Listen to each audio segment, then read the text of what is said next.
Hello everyone. I know, it is surprising. I'm here. Yeah, sorry about that. I went down a rabbit hole last night of Arcane Season 2. The feels, the emotions, the length. Fucking hell. We missed out on Noka Colony. The Noka Nation. Not to worry.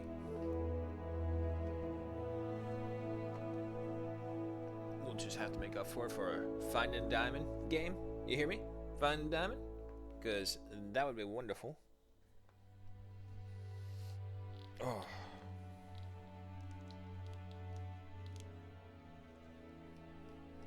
Hold on. Putting glasses. Okay. Much better. It is Wednesday, my people. And you know what that means. Hump day. Nah, that's super old. It's now just always been, it is Wednesday, my dudes. Yeah, so I took a look at the preview that we mentioned. It's like a little mini map. So, interesting. Real interesting. We'll see what it leads to, because I don't know that many small game hunters. Everyone I know is at the very least a medium game hunter. This fucking corpo, whatever. Alright, just leave it be. Let's get in here. I feel weird having missed the first part, but would have felt even weirder to miss the second part.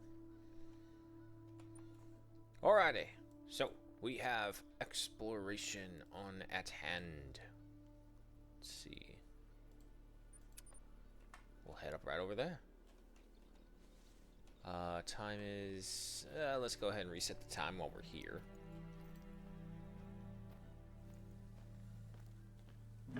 Hmm.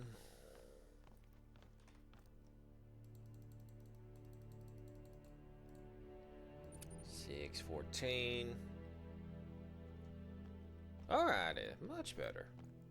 Let's get out of here before all the geese get here. Come on, there you go. And then keep on moving.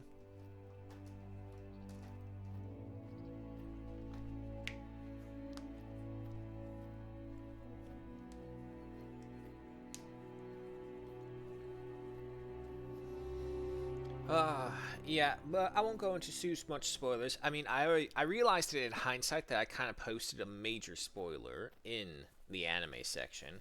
I did put that afterwards as saying warning spoiler, but I saw that and I had to post it. I don't know what it is with Arcane, but it's more than just like an anime. It's a moment of like artistic expression. I know that sounds weird. That sounds weird and head up the ass kind of thing. But if you actually look into Arcane and see all the different styles of work put into it, it's really good.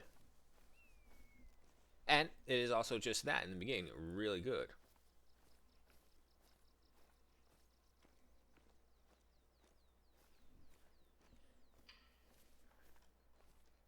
I think that was a pheasant. If that's the case, we're going to I saw ignore it. some tracks in that area earlier this morning.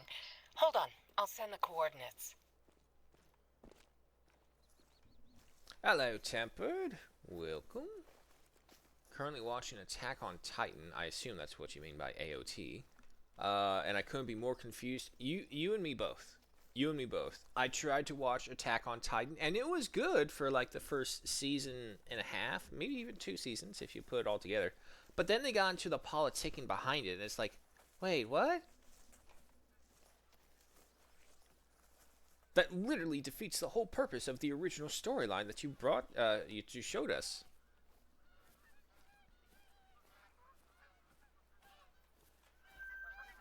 Still in season 1? Okay. Yeah, let's just say it's one of those ones where it's all like it makes a mountain out of a molehill.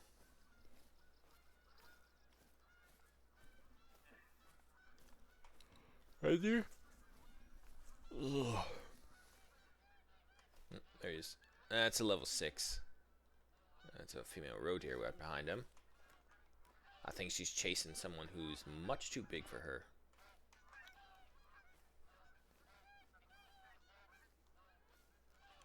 Is that the 150 mark?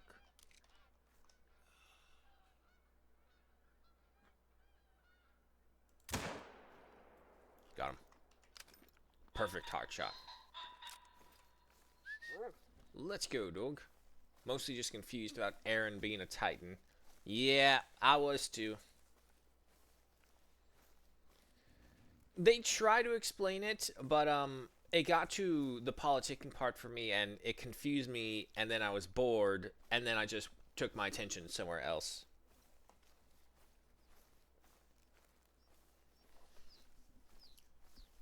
But I don't want to give too many spoilers just in case of anyone else. It's been out for a while, though. It don't matter. After the massive spoiler, I put on the anime section for Arcane. Spoiling Attack on Titan doesn't mean much. And honestly, I don't know if I could spoil it. I mean, like, the entire middle beginning to middle end, that entire part, I don't remember and I don't recall. I remember the very beginning where the Titans are evil. They're attacking. And Eren hates them perpetually because they ate his mom. His dad had some secret thing that he injected him with. And Mikasa has like abs like a cheese grater you can cut things off of. Armin's a little whiny, and all the others are pretty edgy and cringe sometimes. But, you know, you're being eaten. So, can't really blame them. 200.63 kilograms at 161.90 trophy rating, with a silver stamp and 1,503 in cash, with a perfect hotshot.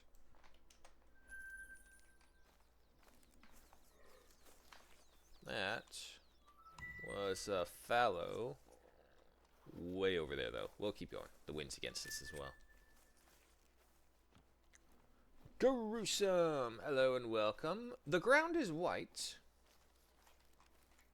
Does not appear to be so, but you could be mentioning the little trail markers. Red fox. Can't believe the supposed great one that's coming next into existence is a fox.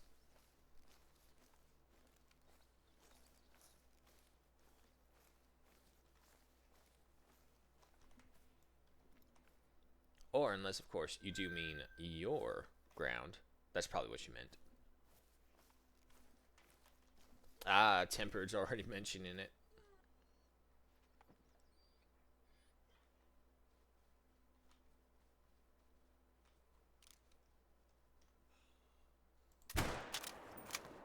Got him.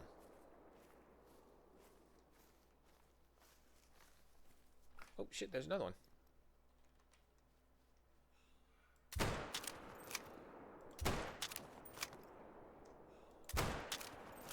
Stay down. It's for your own good. I live in snow around 5 centimeters. Here it's 25. We are predicted to have 30 degrees. Oh, well, it's supposed to rain here next Monday. But you know what temperature it is here, guys? It is 56 degrees. So, you know, 10 degrees higher than usual fuck-offery.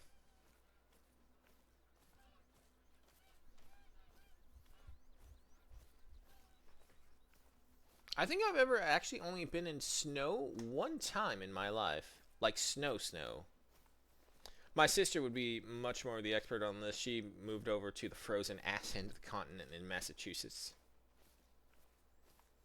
And I remember it so fucking hilariously because she was born and bred Californian, so she has really no concept of it yet. Now she does. So she's over there and she's sending us pictures like, wow, look at all this snow. It's so beautiful. Guys, you don't understand. We've never been here. And it's like, wait for it. Like 2 hours later, oh my god, this fucking snow is everywhere. It's so dirty and filthy because by now the cars and foot traffic have moved throughout the snow, churning it all up into the slush. Okay, female, 6.93 kilograms at 6.96 trophy rating with a silver stamp and 1,321 in cash. Yeah, it was really that second shot that did it. I hear that road here. Now, more importantly for the male. Ooh, good hit first shot. 9.51 kilograms at 9.38 trophy rating. Silver stamp with 1,436 in cash. Nice, nice, nice. Alrighty, keep going. But yeah, no, it was when I was really, really young as a kid. From the one time I called the golden year when there was no problems going on. I remember it very, very vaguely. But for some reason, there was a McDonald's at the base of this. I think it was like a ski resort, maybe?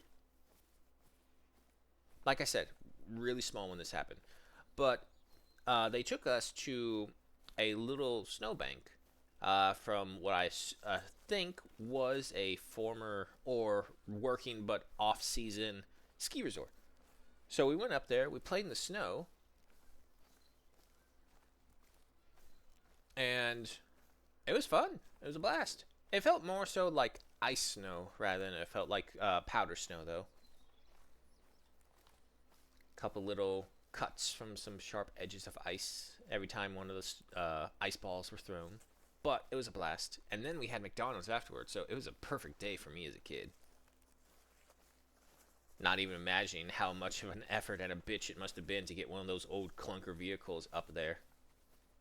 And the old man just trying his best. I'm seeing a Titan with tits and intelligence. Ah, that would be Armin's girlfriend slash protector. Oh, fuck. What's her name? Yeah, no, not Gabby.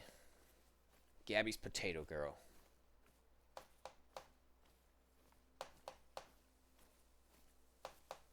God damn, it's gonna bug me now. I don't remember her name. It's always just been female Titan.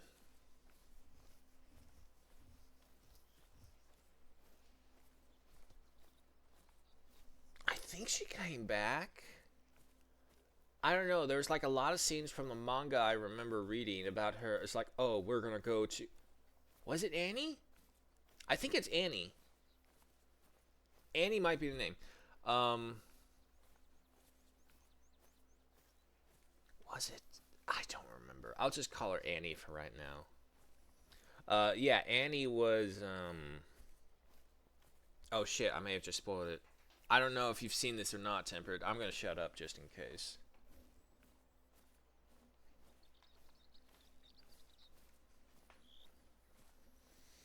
It's so hard to talk about certain subjects without, accidentally spoiling it for anything. Cause I do hate spoilers. I remember the last major spoiler where I almost got into a confrontation with someone.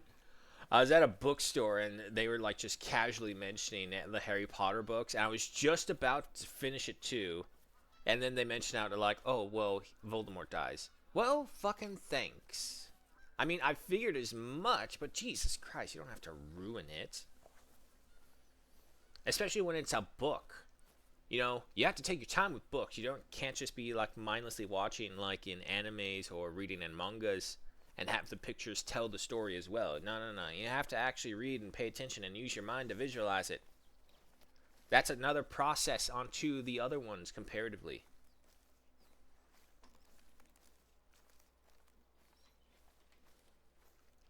Pheasants. I don't care. Level 2. We go through all this. It's probably just going to be... Yeah, because it's overlooking this pond right here. I bet you it's a blind. Road deer over there. No worries. Don't care for spoilers? Okay, that's good. So, to anyone else in the chat or watching this, I know you aren't, but just be aware there's spoilers for certain conversations going to be happening. But yeah, I think her name is Annie. I think.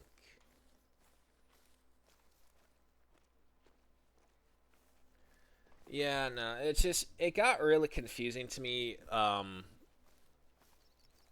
the politicking side. Like once they did the politicking, then they went beyond their borders.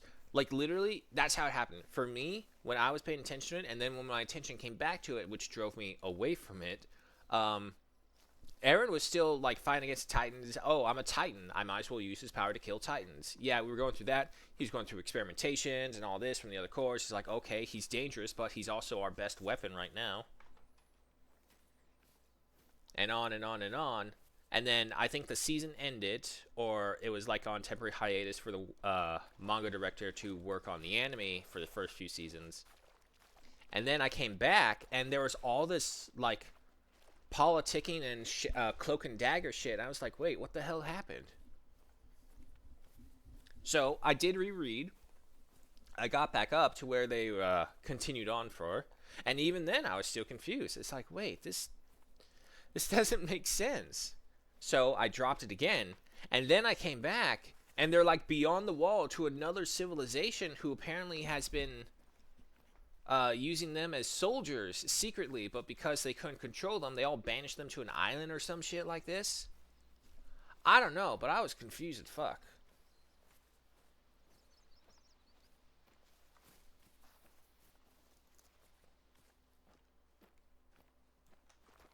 Okay, also, I need to go to the bathroom. I know, I should have done this beforehand, but we're going to hunker down in this blind. I'm going to go to the bathroom. You guys get to watch some beautiful nature, and I'll be right back.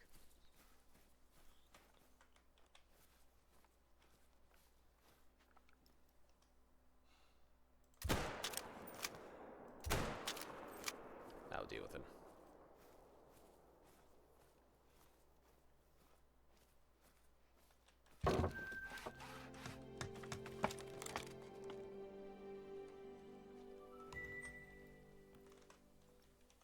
Alright, there you go. You guys enjoy this? I'll be right back.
Ah, I feel much better.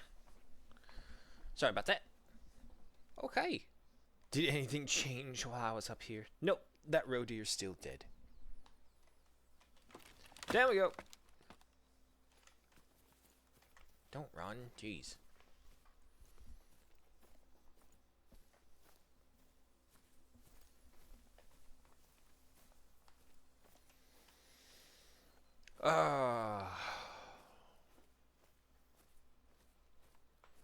It's supposed to be a lovely sunrise that we're watching, but then the clouds just move in. Okay, so from there, we'll go over there, we'll finish up Rittenstein, and then head on back over to Jonsdorf. And we'll go territory by territory, just trying to unlock everything. Oh, tempered, it wasn't a piss. It was not a piss at all. I won't go into too much detail, but it wasn't a piss.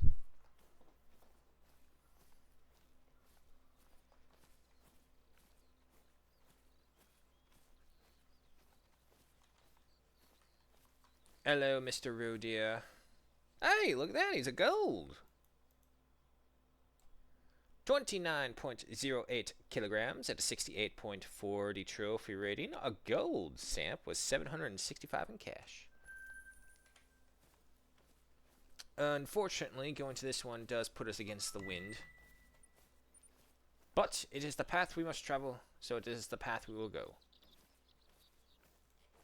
I think one of the issues before, when we tried it this style, is that we didn't want to complete the areas we were in. We were just trying to use the wind for advantage.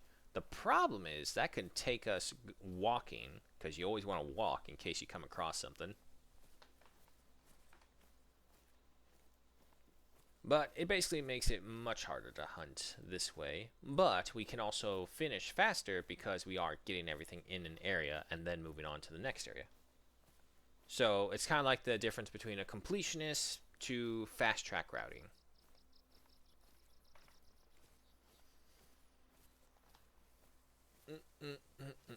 Oh yeah. Apparently Twitch is being sued by Elon, from what I've heard, as the Great Goblin King has mentioned. To those not knowing, I call Asmongold the Great Goblin King. I mean that with total respect. Like, the dude was able to carve out one of the best living examples of doing what it is. Don't get me wrong, I'm not promoting his lifestyle choices, because even he admits his lifestyle choices are not healthy and not something to look up to, which I agree. But at the same time, the dude's a fucking millionaire for playing games and being weird. And he found a way to make it work, so you gotta respect that.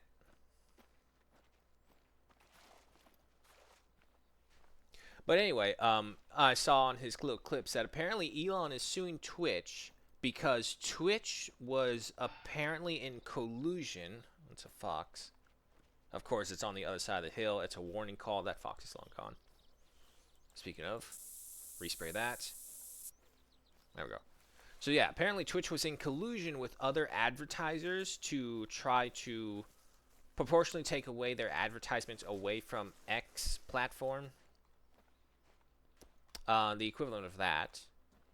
So from there, I can kind of see why he would sue them, because, you know, now that he can, now that Elon's big crusade to get Donald elected is over, he can start going after all the people who were trying to fuck him over. And it's like, I don't see a problem with that either, because that would be a free market.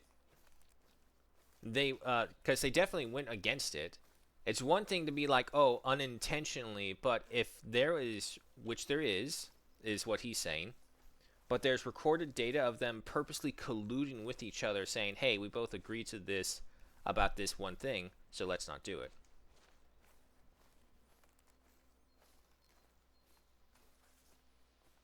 And so from there, he's basically taking it out on them.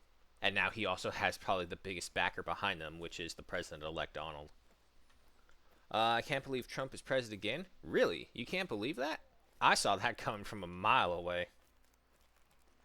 Like, honestly, the moment the first failed assassination attempt on him happened, and that one picture with his face all bloody and his fist up in the air and the American flag behind him, I was like, damn. First off, that's an incredible picture. That guy must have been paid a fortune for it. Second, that's a key right there. Every president-elect who has had an assassination attempt on them has succeeded because they survived the assassination attempt. And that's another thing America seems to always, everyone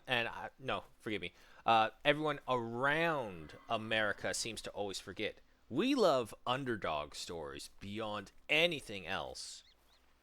So the fact that this random business dude took this at first as a joke, I think Joe Rogan was mentioning this on one of his podcasts with one of his guests, I forget the name, but he was mentioning, it's like, do you know how Donald actually went to try being president? He did that to try and get popularity for a contest thing he was a part of, like America's Got Talent or something like that.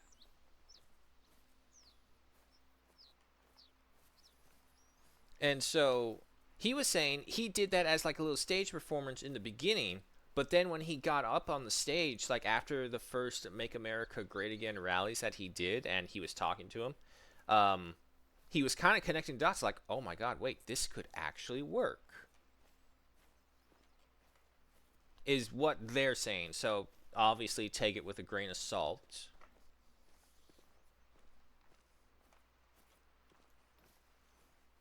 Ooh. Is there mail? Thought you were further back. Nah, the mail probably ran off. Trump was shot. He was shot at twice in two separate attempts. I don't know too much about the second one, I will admit. So we'll probably just cross that off as information for later. But the first one, the one that I know of, I believe he was in Pennsylvania, and he had some pretty shitty security details. Let's just say that. Oh my God, it was so fucking hilarious seeing these what was essentially DEI hires for Secret Service, and you see all these little clippets of them freaking out and struggling to put on their equipment or put it back, and it's like, oh wow. Needless to say, the next time it happened, he cleaned up. So the assassin had somehow been able to get up onto a ceiling that was like less than 180 meters from him. And he just did this in broad daylight. Some rally goers or even telling the police officers, hey, there's a guy over there with a gun getting up there. And there's like, and they brushed it off. Needless to say, so the assassin took a shot, but miraculously, because, let's face it, Trump does like the little jitter movements every now and then. During one of those little movements, his head turned to the side just enough that instead of going through his skull, it grazed over the top of his ear and kind of shaved that little part right above his right ear.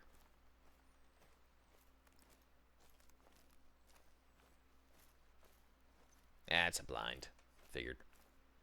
But there's an outpost right nearby, so we'll go there next.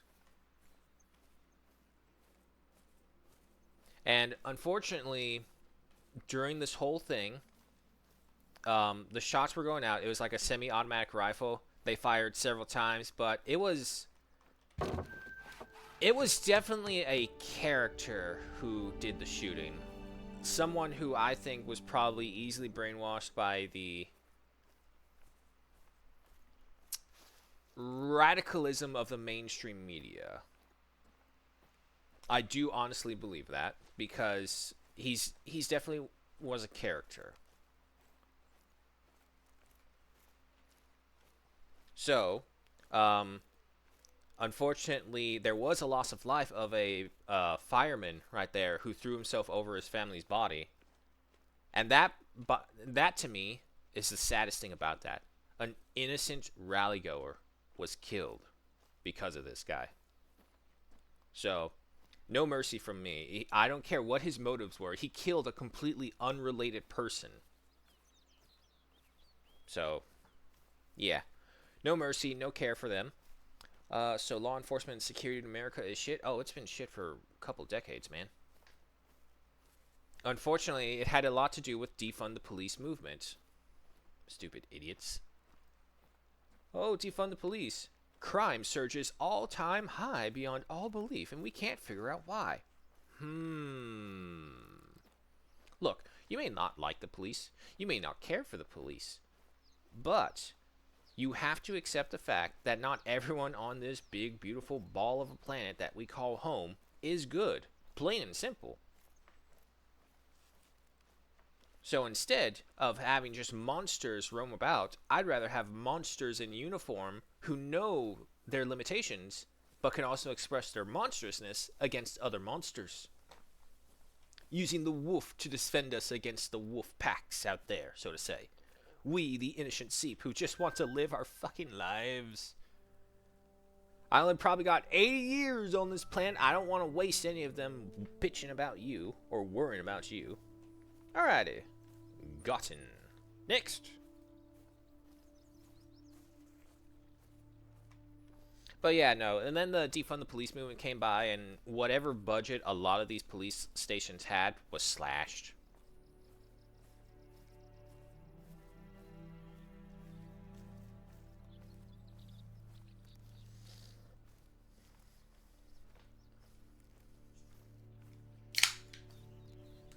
But we'll see what happens. I'm not saying the change will be good, but I'm also not saying it will be bad. But it will be change. Honestly, as far as I'm concerned, as long as the change is good for Americans, I don't care about the rest of the world. Just as I'm sure everyone else feels the same way about their nation. Why would I care about people who are literally on the other side of the planet when I have my family, my friends, my neighbors, everyone here?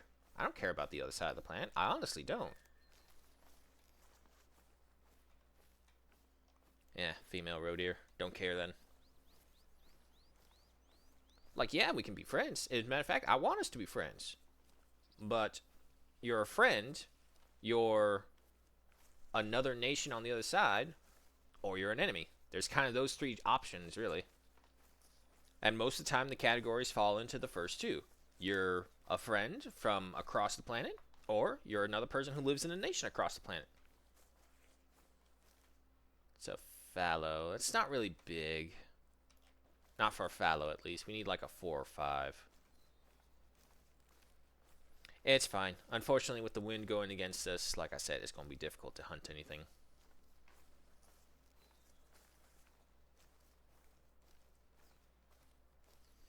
But the most important part is, no matter what, it's going to be interesting. Oh, there's that roe deer. There's the female.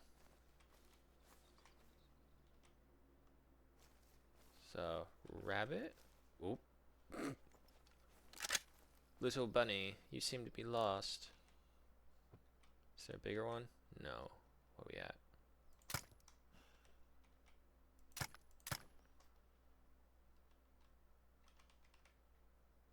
Where'd he go? Freaking camera, stop shaking. Ah, bastard bunny.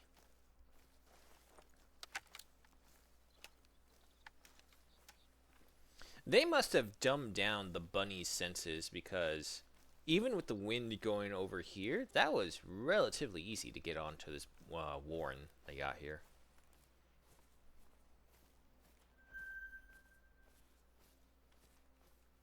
I shall take this sacrifice. Right on the bunny tail. 1.47 kilograms at trophy rate 1.49 with a silver stamp and 406 in cash. Another blind. Let me guess, you're another blind. And then from there, the wind is against us either way. That's a big old mud pie right there. Bison? Bison. Very old, though.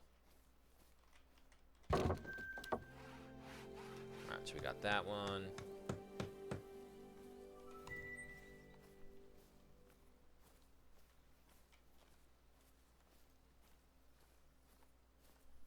Annie is one crazy bitch. Oh, Tempered. You have no idea.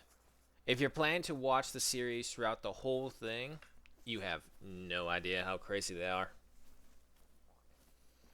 And at the same time, Aaron's gonna go fucking deep side crazy. I don't know. It feels like it goes from a 0 to 100 really quickly at some point. My immersion is ruined, game.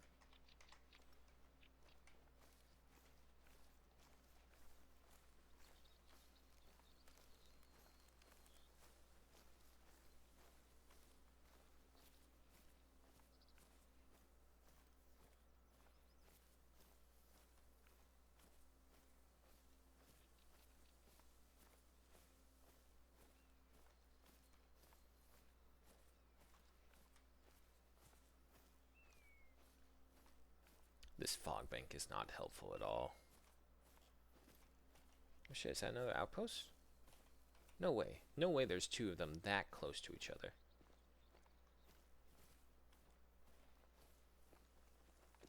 Come on. Come on. There you go.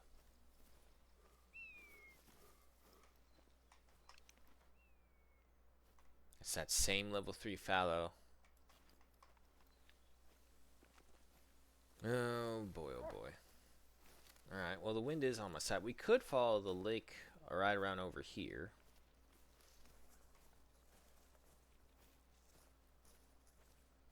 And to be honest, running through a giant tree, that's nothing. Especially for a Titan. I mean, like, they run through people. They don't even run through people. They step on people all the time. So running through a tree can't be that much of a surprise.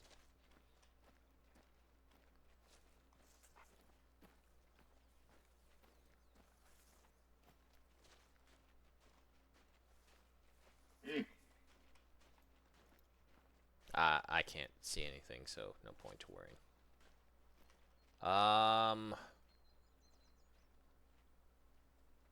Warwickshire? Warwickshire, I think? Spring bathing area. Summer had the artificial beach built using 20 tons of sand.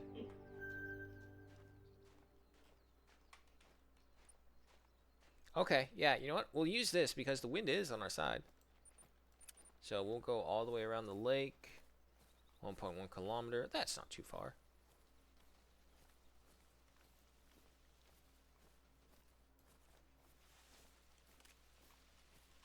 Drop this to 75. Oh.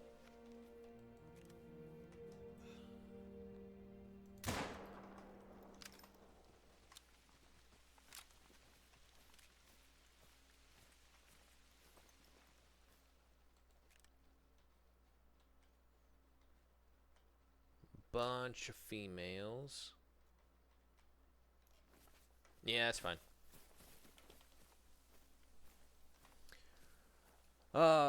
I mean, to be fair, having a good, confusing anime when they reach a plot point that's really deep and kind of have to pay attention to it 100% in order to understand the story going on, it's not bad every once in a while. But I don't know, we kind of call it like a full attention video, as we call it here. Because it won't make sense, or it just plain won't be good unless someone is watching it for the full length. I don't know where he went. The tracks lead backwards. Dog, hunt him up. Ah, that's right. He did travel backwards. Yes, yes, yes. 198.03 kilograms at a 155.43 trophy rating. Silver stamp with 1,490 in cash. Yeah, we were close enough. We tore right through the scapula. Literally right through it. Good. I think the first anime that I had that was like that was Wolf's Rain. Wolf's Rain was confusing as hell. And I mean, I was a kid. So I was all like, wait, what? The girl's a flower? Why is she a flower? Wait, I thought they died. Did they reincarnate and just start over as humans instead of wolves? What's going on? Why is there a talking walrus? You know, stuff like that. And then it's all like, wait, I'm confused. Are they Are they attracted to her because she's a flower, but she's a human? And what does this, like, Dracula knockoff dude want with the blood of wolves to bring his lover back or some shit like that? It was weird.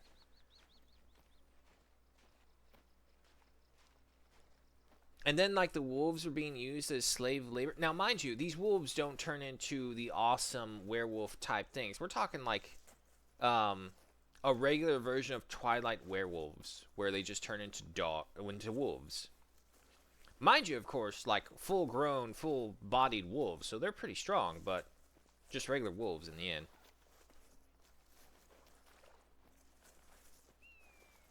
Saw Alice in Wonderland for the first time the other day. Which one, Tempered? There's quite a few versions of Alice in Wonderland.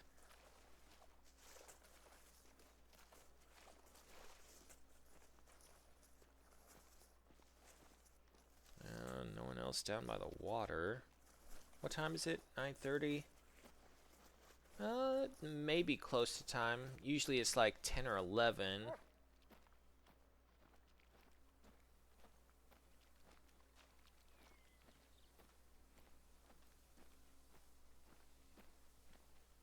Ah, that one. Um, well, I think he tried to do a version of the Mad Hatter. Now, I'll say this. I liked the first Alice in Wonderland with Johnny Depp in it. I didn't mind that. The second one was strange because I didn't. Apparently, there was more to the story of Alice. Not Alice in Wonderland, but just Alice herself. Oh, it's a dog. Okay. And, yeah, no, I mean, that kind of fits with it, so I can't really fault Johnny Depp for saying that he acted like a weird crack addict. Because the Mad Hatter, by all definitions, is absolutely batshit insane.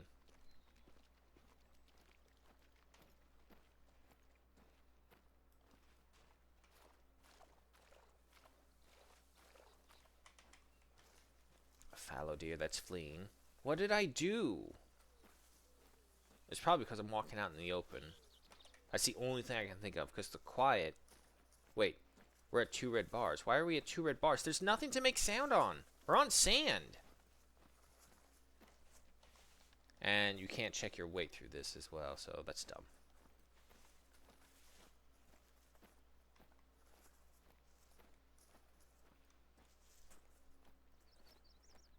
No, but if you want to see, like, weird performances from actors who you know can do better, watch Robert Downey Jr.'s Dr. Dolittle. That was fucking weird and bad.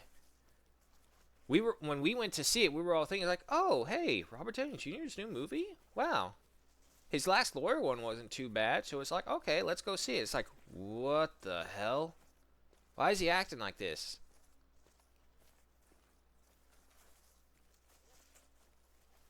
Oh, real quick back to the Johnny Depp thing. I mean, to be fair, at that time of Alice in Wonderland, wasn't Amber Heard his girlfriend? So, I can kind of understand why he would be acting like a crack addict. So, like, give me release from this hell. Was very high when you saw it. Yeah. I mean, like, there's so many ways they could have made that a bit better, but they didn't. And it's all like, oh, God, this is... Ugh, I don't want to watch this. I mean, I still watched it in the end because I paid for the ticket and I had popcorn next to me, so I was like, okay, at least the popcorn's good. But yeah, no, RDJ's Doctor Dolittle. You're just better off sticking with like the Eddie Murphy version. Don't watch his daughter's off story. That's bad too. Just watch the Eddie Murphy one. Back when Eddie Murphy was like a solid actor, and then he made something like Norbert, and it ruined him. Now I just say that out of my ass. He could have just said like, ah, fuck it. I made enough money. I'm done. I got what I needed. I'm out of Hollywood because fuck this place. But I also think Norbert really caused his downfall in the Hollywood scene. Some people say Pluto Nash, but I think that had like a cult classic following it. Or at the very least, it was something that a lot of people memed online.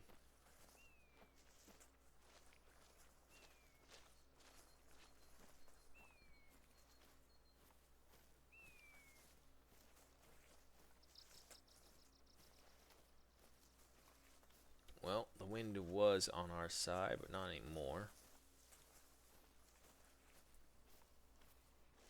It's not like there's anything we can see along this little lake coastline.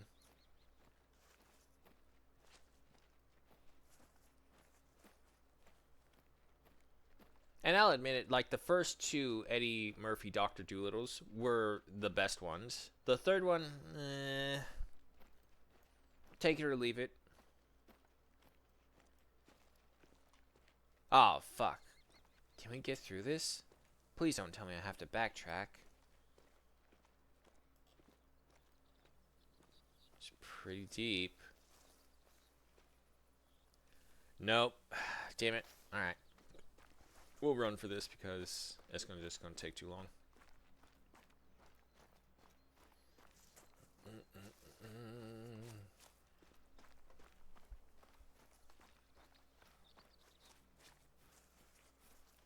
Now, mind you, of course, when I first saw that, I thought that was its own thing. I didn't realize that there was actually a Dr. Dolittle beforehand, which is what confused me.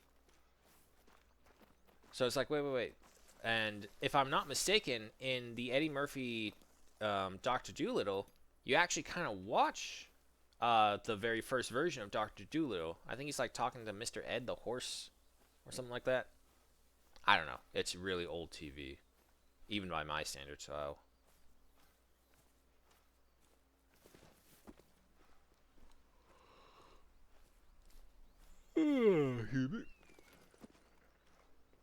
Alright, folks, just be aware the first hour is upon us, so there may be an advertisement on the way. If I do see it on my phone, we'll just go ahead and hunker down somewhere. But until then, we'll keep on going as I try and navigate these rocks.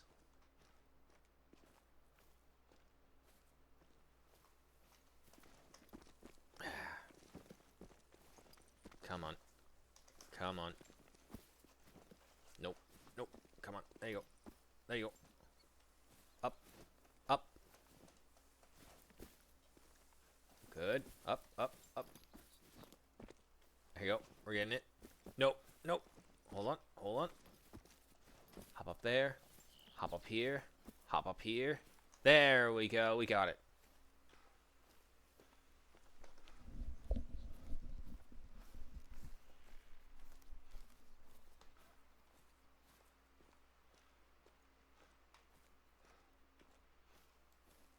Oh man, this is a big area too.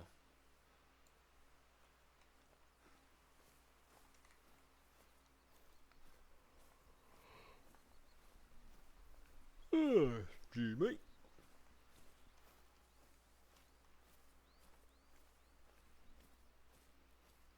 I don't know. It just feels like we're long overdue for a good rehaul of everything here.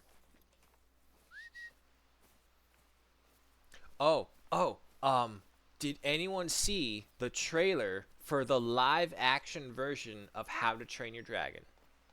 Apparently that is a legitimate thing. I thought it was like an AI trailer. I'm still half convinced it is, but apparently it's a real thing.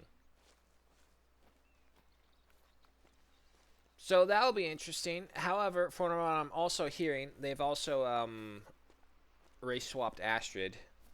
Now, mind you, of course, grain of salt talk, grapevine talk, little rumors, I think. Oh, there's the ad right there. As a matter of fact, while that ad's playing, let me go ahead and just take a look real quick. It's not like we'll miss out on anything. To Train Your Dragon live action.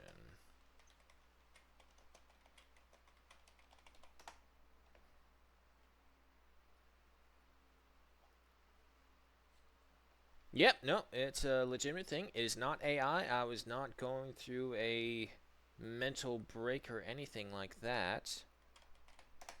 Let's see. What's the cast say? Nico Parker is supposed to play. She's in Gladiator 2. She's in Saving Private Ryan? Oh, no, wait, no, that's not them. Why does she look so familiar? Nico Parker. What was she in? Dumbo, Reminiscent, Suncoast, Bridget Mad, How to Train Your Dragon, The Third Day. Oh, okay. She was Joel's daughter, Sarah, from the series. That's why she looks familiar. Okay.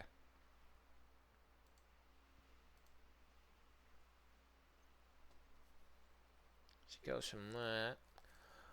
Um, I don't understand. I really don't understand how they just constantly not rape, Jesus fuck.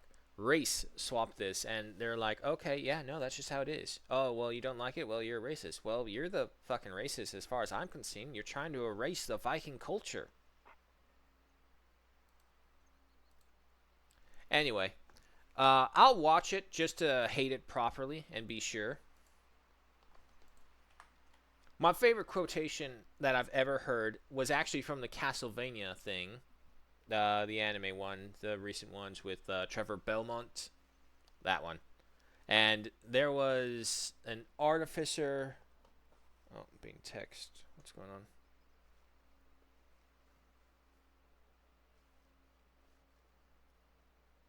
No, we're fine there. Family members asking, what's the dinner plan for today? Not my problem today.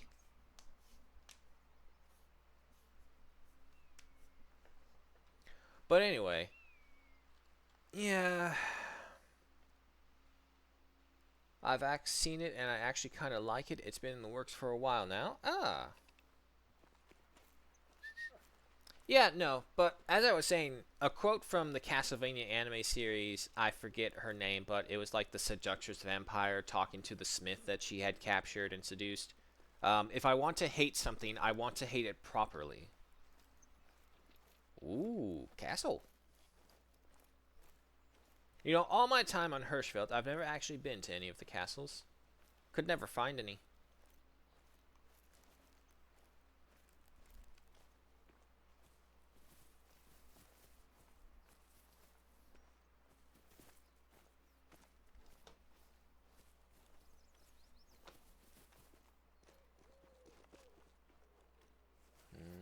Nope, okay. Yes, yes, I know. It's a roe deer female, no one cares. And look, I'll give everything a chance. I will. I'll give it all a chance. Doesn't mean I won't have my own prejudice or my own judgments upon it just from what I see because, that's the whole point of trailers. Trailers are meant to give you a sneak peek into this and tell you how you like. It's like it's like how the very first trailer for Dragon Age Veilguard showed you it was going to be a massive fucking flop. Oh, someone's at my door. Hold on.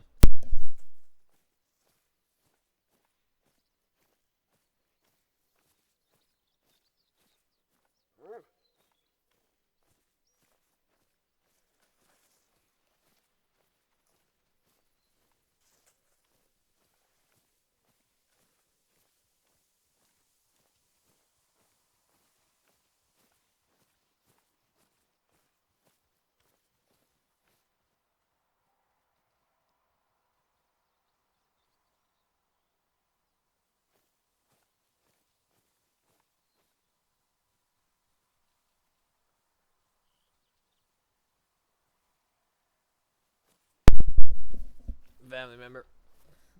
All right. Oh god, they opened the door and let in cold air. Oh.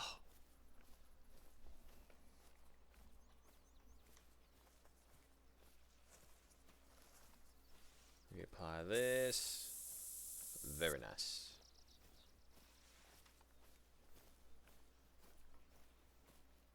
But anyway, yeah, no, like if anyone who had played the original 3 Dragon Age games, Dragon Age Origins, Dragon Age 2, and Dragon Age Inquisition, and you saw the trailer for Veilguard and told them that this was from the same game, they wouldn't believe you. I didn't believe them. I was like, "Oh, is this its own like little standalone like a planeswalker things because I saw them with the portals and all that?" Nope, nope. It is all apparently part of it.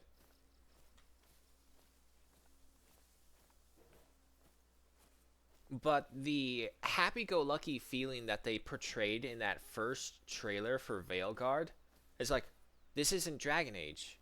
What are you talking about? It's got the name on it. It's like, no, no, no, no. You don't understand. Dragon Age, this whole story that it's proprietary to everyone in existence about its existence has been a dark, grim fantasy world. And now it's all like, nah, let's just fucking use magic. By the way, I'm non binary. Who the fuck starts a conversation like that? I don't want to. I don't want to have to be lectured by a fucking virtual character of non existence about something I don't give a fuck about. Oh, also, I've seen some of the things of like Tash or whoever. First off, I'm pointing out that a lot of the complaints revolve around that character. Secondly, if she was an actual person, she'd be arrested for sexual harassment. Well, uh, non-binary, whatever she calls herself as. Now, granted, that would be going against my own philosophy of I want to hate it properly, so I'll play it to hate it properly. I just don't feel like spending so much money on disappointment. And that's the thing. It's like you can see something that's being like, this is going to disappoint me, isn't it? And then lo and behold, you're disappointed. It's like, man, I just paid all this money for something that I hate and I never want to touch again. Or something like that.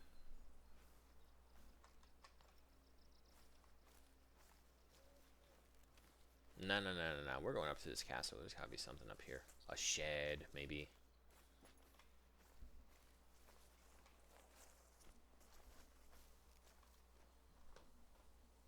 Sister. Oh, mother.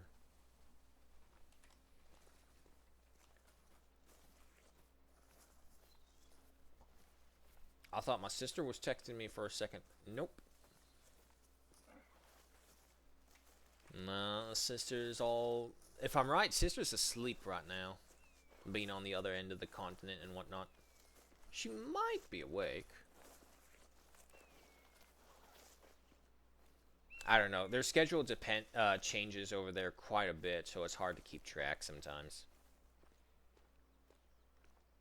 Every time I'm up, she's asleep. Every time she's up, I'm asleep, or something of that.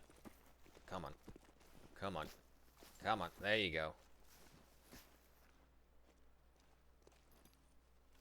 Nope, nope. Yes.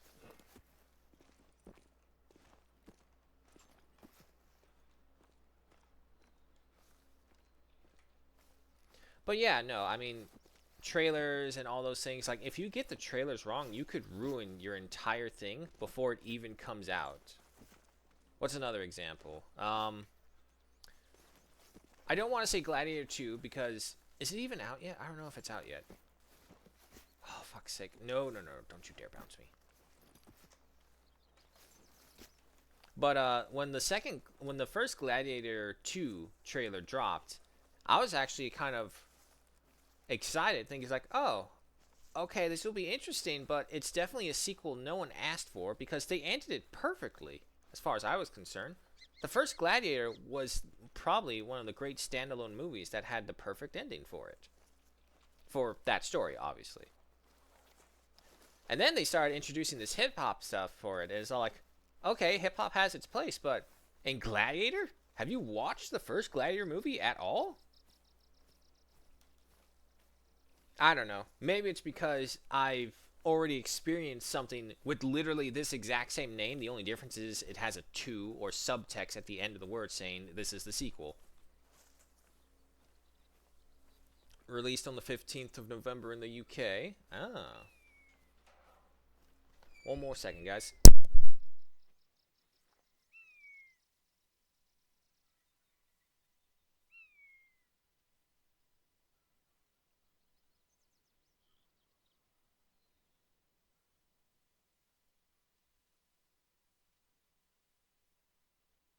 1 second, guys. I have to go on a retrieval mission real quick.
Okay. She couldn't find the muffin pans. The Muffin Man. Come on. Come on, we're almost there. Yeah! Fucking finally. Uh, no, honestly, I think everyone over here has kind of got the jitters secretly. Everyone has complained about the same thing. I couldn't sleep. Well, why couldn't you sleep? I don't know why. Why do you think I'm fucking tired? It's because party ant's coming over here. We always get excited when family members come over. When family members come over. Because it's like we're being reunited again. Warshine! Spirg Castle. Spirg Castle is possibly the reserve's most famous landmark, situated on the eastern side of Spirg Lake at the center of the reserve. The castle was the seat of the lords of Koensberg. It appears to be first mentioned in sources indirectly beginning in 1225. Now, if I'm not mistaken, there was a Halloween event at one point here, which was supposed to be like there was a ghost roe deer that was haunting the place and that you could see. I think. Now, Weewoo was saying supposedly they're going to fix the Hunting Club beta, as they said was a beta, so they're going to introduce some daily and weekly missions.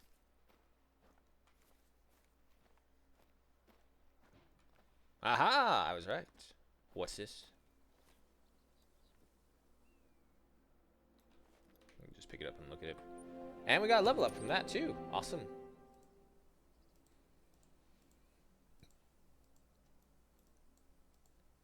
There are hundreds, well, thousands of years of history in this place. It's been touched by everything from the sandals of Roman legionnaires to the treads of World War II tanks. Every year, new historical artifacts are found by people in the reserve. Perhaps you'll be lucky enough to find some of your own. That I am, lady. That I am.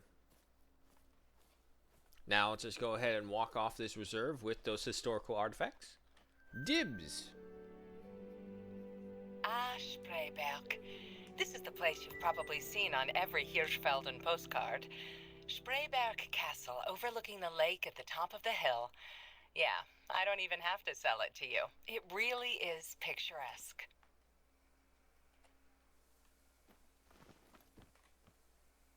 Can you imagine what this place would have looked like in its height?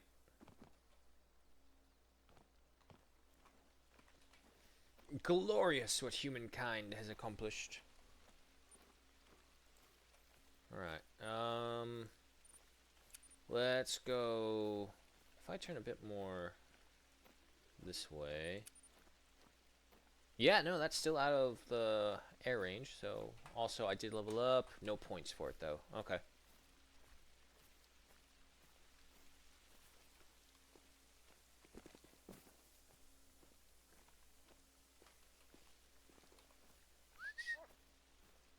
Come along, dog. So we'll go down, circle around. We may just fast travel back over here, and then keep on going down this way, get whatever we can, and then see from there.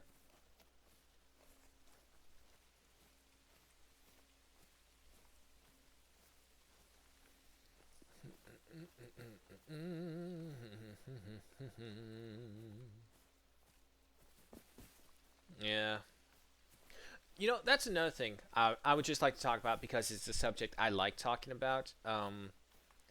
Does anyone know how old humans actually are? And I don't mean like our ancestors who were not human but evolving into human, but I mean like what we would consider a modern human sentience.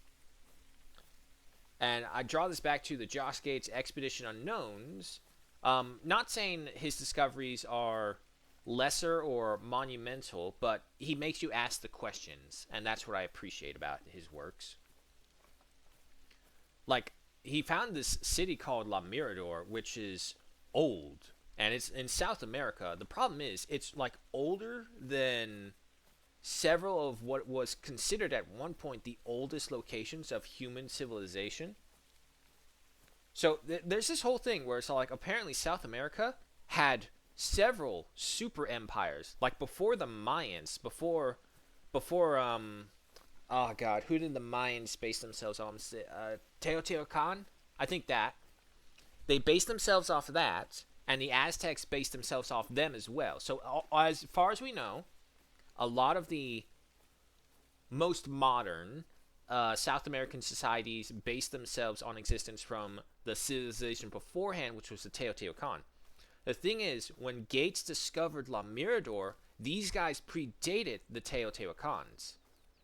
These guys were older and much bigger. Because apparently they had super city states. So it's not. It was kind of like how it was over here in Greece, where it's like each city was its own state, but because of where they live in the jungle, they couldn't really do that because there were so few resources. So instead, what happened was they combined all their resources into these super city states and they made these platforms. Now, all this is completely overgrown. It's all trees and bush, but they were doing images, and this entire city state took up a valley of like 100 miles. Mind you, not all of it was like built up and anything like that. Just imagined, but it was prepared. The wilderness of this entire valley was stripped clean for a foundation of stone to be put at the bottom of the valley for buildings to be built on top of, because that's how they did it.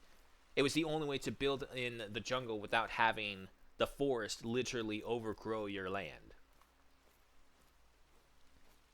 I have a feeling humanity has been reset over and over again. God, that gets into one of those. Nah, it's a female. That almost gets into tinfoil territory. Not saying it's crazy. I'm saying it's true, but I don't think it was purposeful. I think it was us taking our baby steps into creating civilization to find something that works. The problem is, every time it happens, it sends us back millenniums. Like, I would say a minimum like 2 millenniums each time one of the major civilization powers falls. We're sent back in time because the forerunners of it are gone, and the ones who maintain, preserved, and know how to do this are all gone as well. Or they're scattered to the wind, and because of that, they don't have access to the resources, they don't have access to the manpower, or maybe they don't have access to each other, which is they are combining their strengths to make what it is. Yeah, that's what I meant. Yeah, okay, yeah, exactly. But I'm telling you, watch Expedition Unknown, and that TV series will get you questioning about some of the ancient societies. And as far as I can tell, he found 3 focal points. There's one in South America, as I was mentioning, La Mirador, but there's also another one here called the Jaguar City, which was owned by what has only been identified as the Snake Kings. Max. If you have Max, Expedition Unknown is there. We also have it on Fandango, which was Voodoo and all sorts of other things.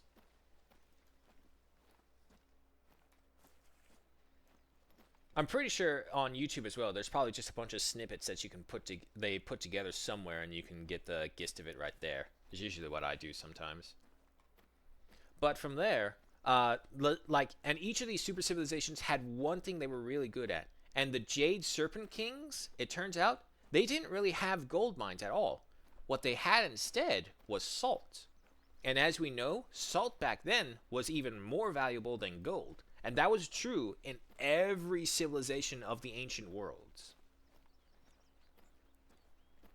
And so, all this gold that they're finding in these temples, these tombs, and ziggurats that the South American nations built, they didn't actually make it themselves. They traded it with their neighbors from all over the Americas for the gold for salt in return.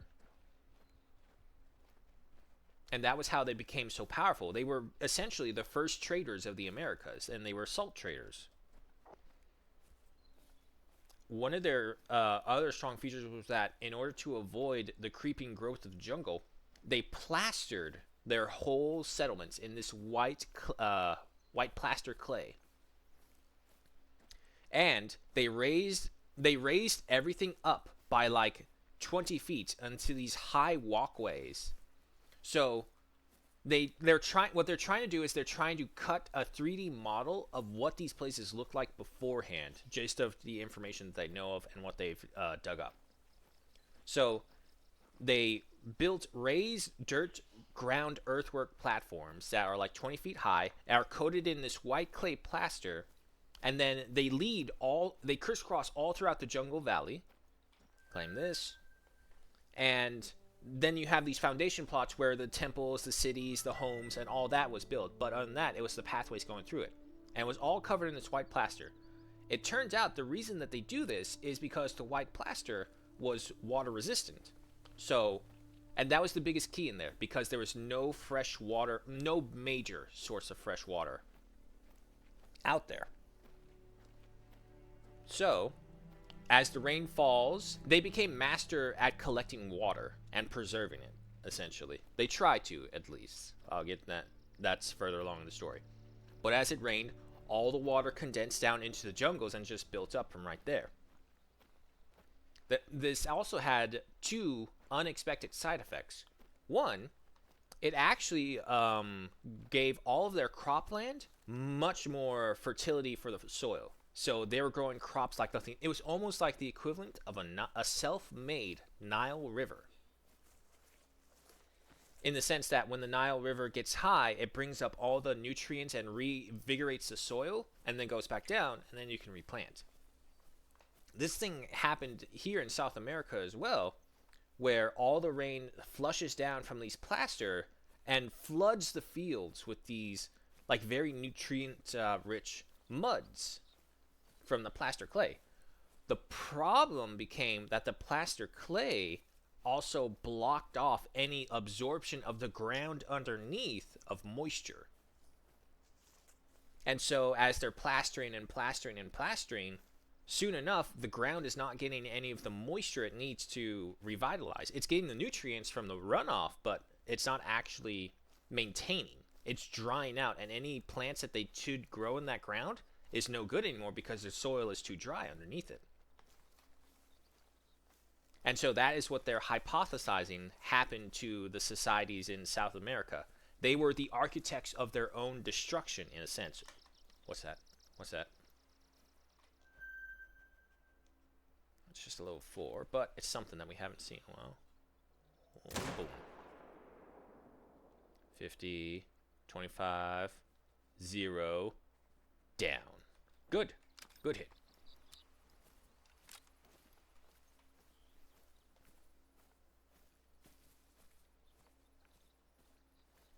But yeah, no, it's a series that I would definitely recommend. Look it up.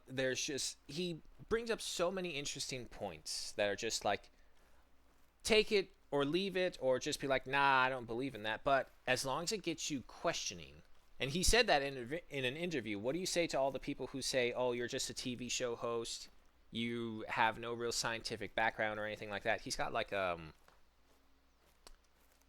degree in archaeology. I would actually have to double look just to check, because I never really cared for that. I just cared for the fact that he made me ask the questions. And that was his reply. What do you have to say to all those skeptics out there and about you? It's like, did I make you question? Did I make you wonder?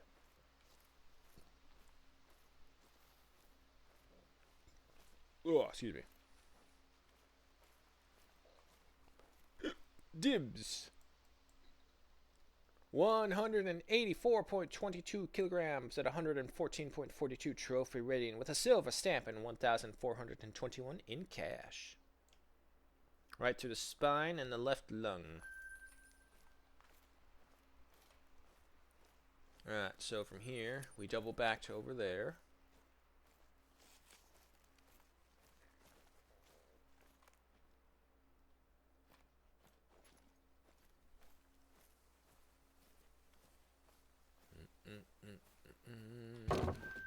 Let's go.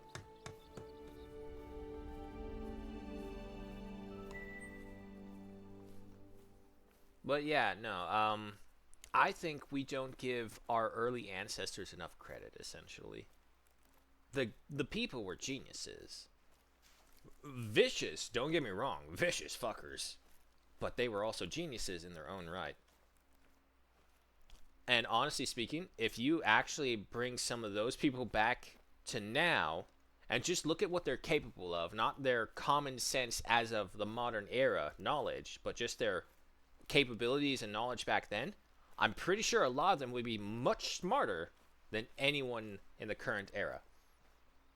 Because let's face it, that also has to go to the fact that you don't have as many modern luxuries as you do back then.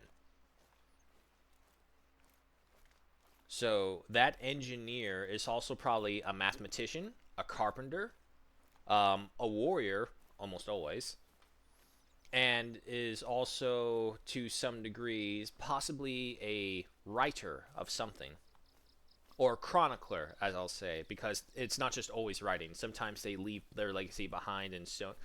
Reminds me of the stone that they found in Greece that was like 300 pounds or 300 stone. I forget what measurement of weight they used, but it had basically an inscription carved into it.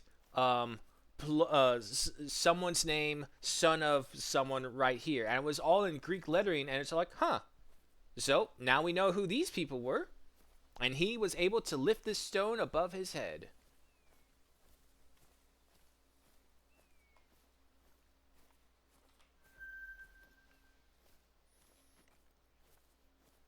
And I don't see a problem with that. I know some people have a problem with the whole concept of legacy. It's like, oh, that's just your own ego being inflated. It's like, it could be, yeah, but at the same time, your legacy could be preserving and ensuring your family is always secure. I'm pretty sure no one would say that's not an ego. That would just be love.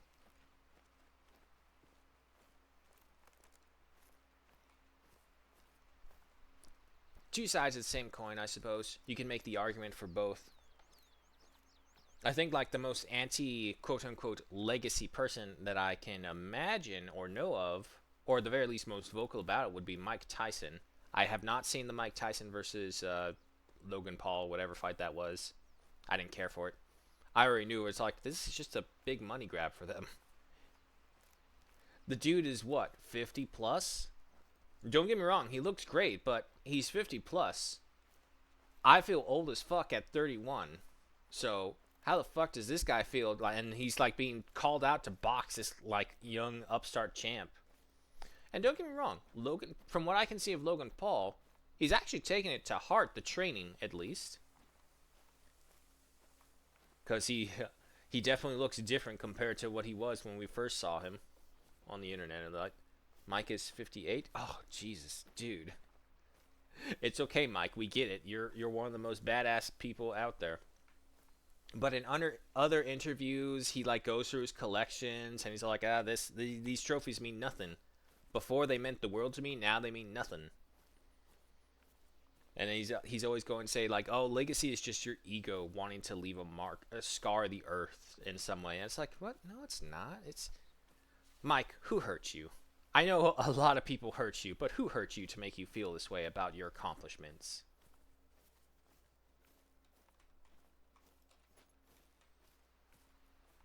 Let's say at best you get 80 years to leave a mark on this earth. He's left a pretty good mark.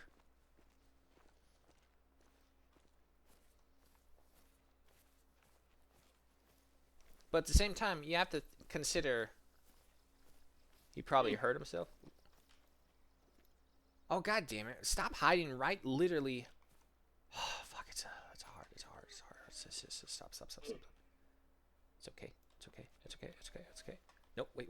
Up.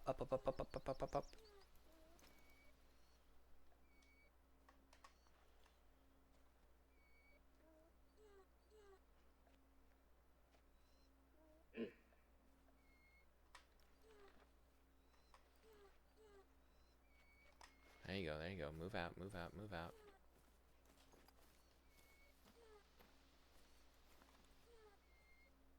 Dog, I get it. I get it. I really do. But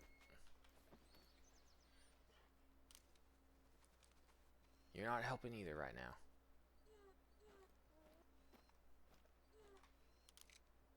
There he is.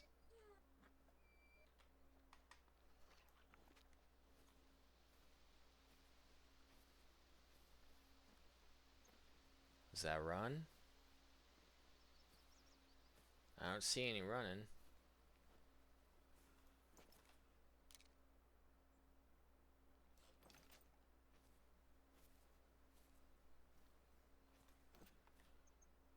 Where'd he go?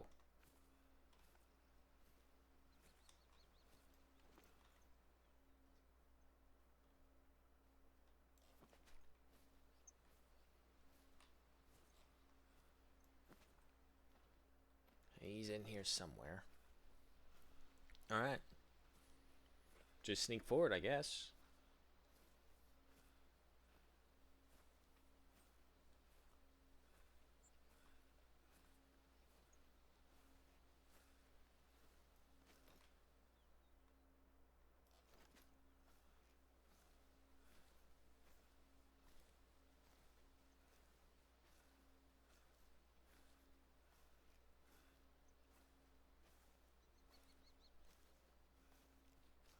I'm going to get behind this rock and he's not going to be here. That's what's going to happen. Or worse, we're going to play merry-go-round around these rocks, trying to find each other.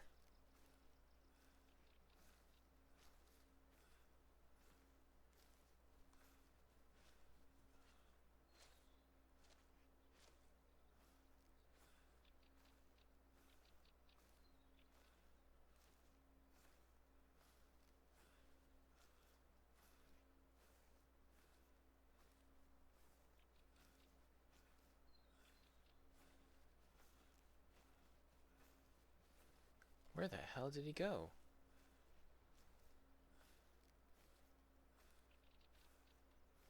He must have bolted somewhere.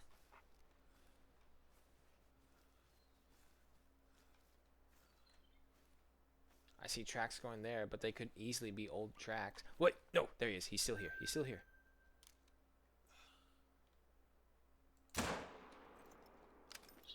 $50, $75, $25, $50.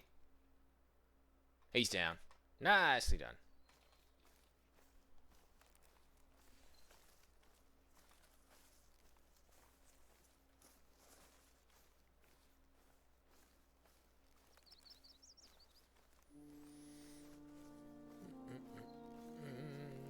I'll take that. Anyone out there who I can see? Nope. Alright, bud. Let's take a look at you.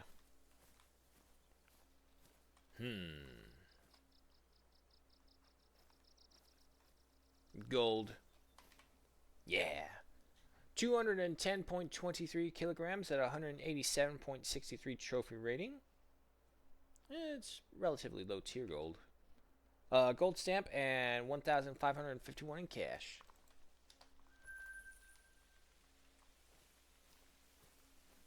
Lovely German weather, as is the norm. Man, you ever realize how much this place rains until you're actually here for a prolonged period?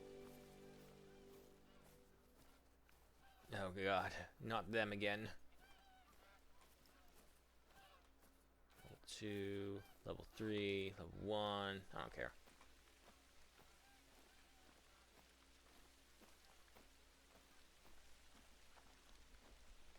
Also, this is just a random question, but why are there so many people out on the internet called Paul?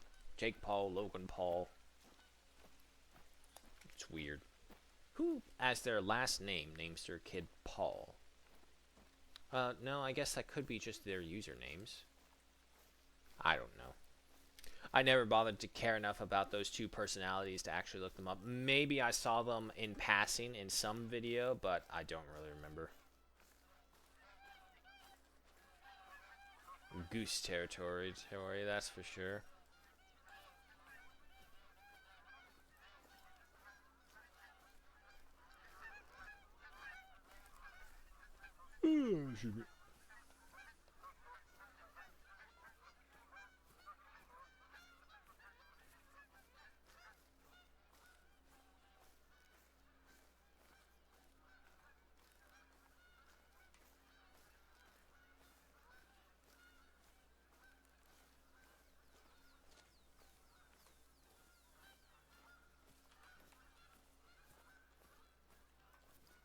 Yeah, they're all way over there now. Okay.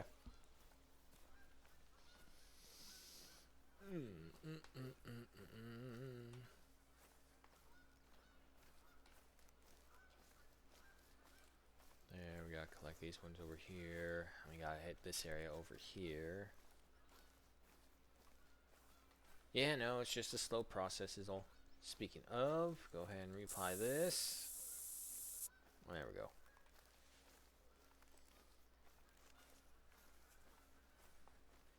So, one thing I will say that I am kind of a little saddened by for the new DLC drops they got coming. Um, it doesn't look like they're really adding in a new animal at all.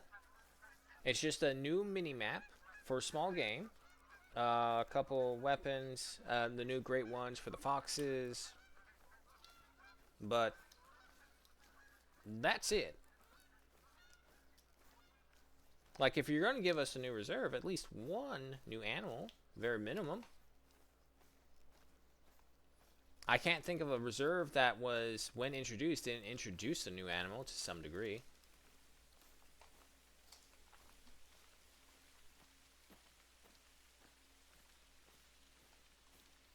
And imps.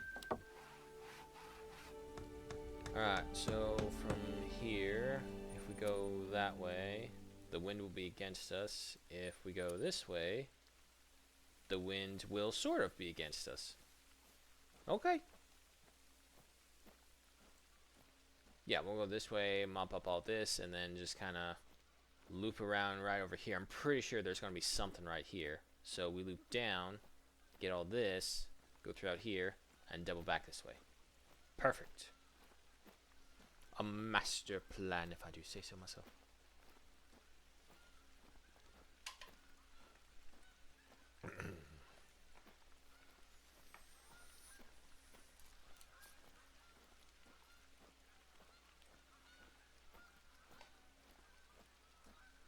Let's have the Zarza out just in case we get a drop on the geese. It's not a high priority, but if we get a chance, we'll get a chance.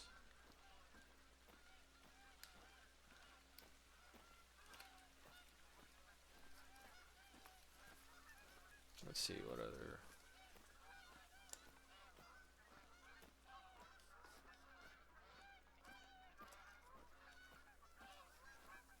I don't know. Hang on, I'm trying to think of a topic to talk about as we just go through these slow moments right here. Something that I'm at least knowledgeable enough to hold a conversation about.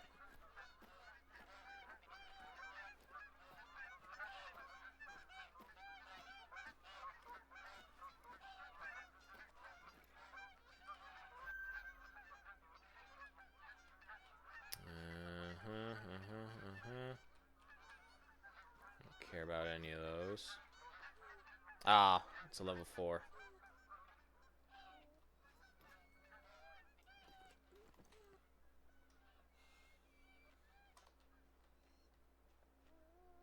Nah, he's gone. That's fine. I think it's like level 4 or 5 that we need to possibly get a diamond from the geese.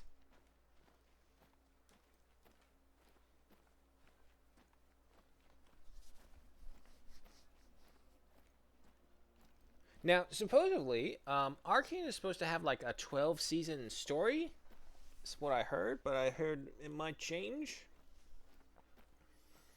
I don't know. It's just I would expect to hear more information about it because I know before when the first Arcane dropped, everyone was talking about it. But now that this one's dropped, I don't really hear too many people talking about it. It could just be an issue of not everyone having seen it just yet. Oh, excuse me. But yeah, no, like I was saying earlier, Arcane is definitely kind of like its own little artistic expressions because just going by the first season of them, they have so many different art styles going for it.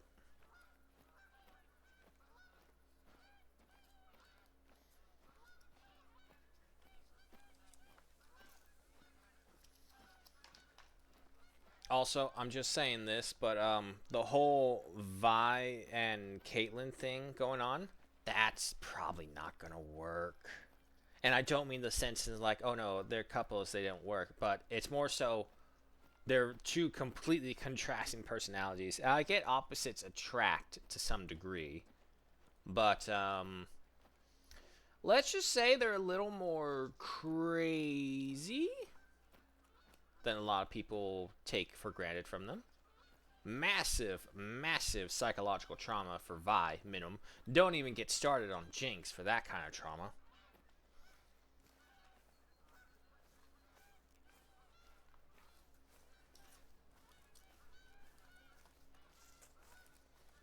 And I'm just looking at Caitlyn, and Caitlyn's intentions are good, but the pathway to hell is paved with people who try to do good things as well. And this Imbessa, let's just say Warmonger, is probably a much more appropriate title. Her daughter tries to go against it, but at the same time, when you have a mother like that, it's a little hard to go against. Arcane is starting its own MCU. Well, that's the thing. Arcane was its own MCU that's just what it is. It's like beforehand, the game itself, League of Legends, I don't play it. I don't like it. I tried it once when I was a kid. I had bad experience. I got introduced to the worst of the toxic community. And as a kid, I took that personally and just said, fuck this game and fuck all these people. I'm done, and left.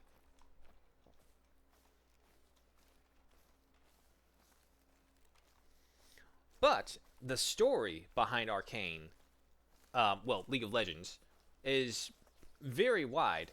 From what I'm understanding, this is like a retelling of the story. So it's the same characters, it's just that their storylines will be different. Retconning, if you will. But seeing as how no one really, aside from what was written down as their story right here, they don't have one. Because other than that, if you play the actual game, there's no story, obviously. There's none of that. It's literally just MOBA. As a matter of fact, I believe it's the father of all MOBAs, because I believe StarCraft came out afterwards. There was Dota, but I don't remember the release date of Dota.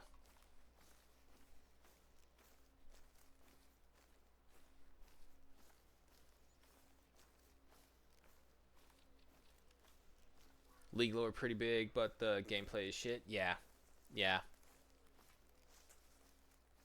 And yet somehow they make these incredible cinematics for some shitty ass gameplay. And hey, whatever works. They found something and it was hugely successful. They made billions of dollars. Probably not billions, but maybe a billion from it. I'm pretty sure. So it's like, let's fucking do it again. And they did.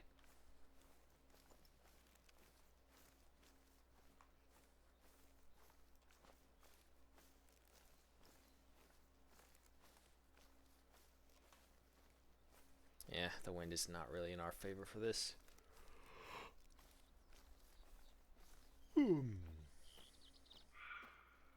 I hear you, Rodeer.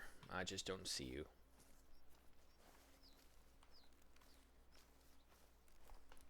What will be interesting is to see how exactly they're going to try and fit as many characters as possible.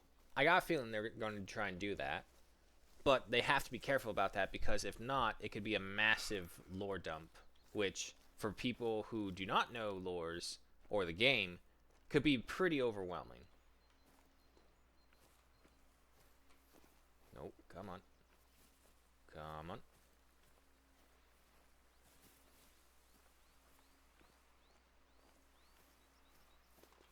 Oh my god, let me up.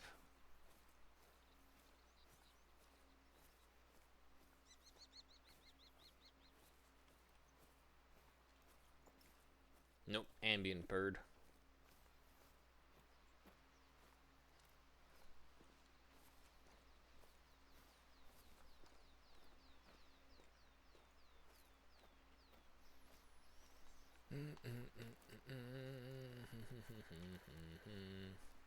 Also, I mean, I don't know. It's like I can't really see Vi working with Piltover because, you know, Piltover murdered her parents.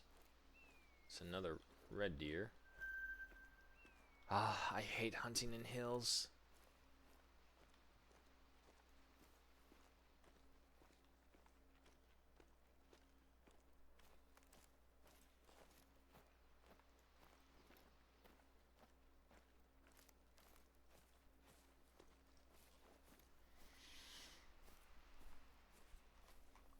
Nope, that was a dust bunny. Yeah, he's gone. Start a new series with a new set of characters and then connect it to Arcane. That'd be a way to go about it.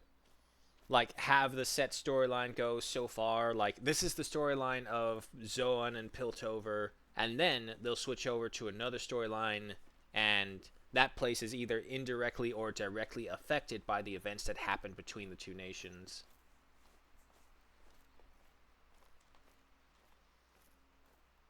And to be honest, it's the same old story as from what I can see. One nation where the bunch of people who know what they're doing went over there and started inventing stuff and being crazy, but they needed the resources. Zoan had the resources and they capitalized on it. The problem is, it was such a poisonous resource that it ruined their lives where they live, but they make so much profit selling it over to Piltover. Piltover has the creators, but the raw materials the creators need is over in Zoan. Situation like that. So you would expect Zoan to actually be better. The problem is, was with Jace and Victor, when they unlocked the Hextech technology, it gave them an advantage over Zoan, so they're not entirely dependent on them anymore. And because of that, Zoan's standard of life deteriorated because all this money that they once were bringing in, or whatever it is gone. This is just my general assumption of how that is going, and from what I can see. More geese coming by.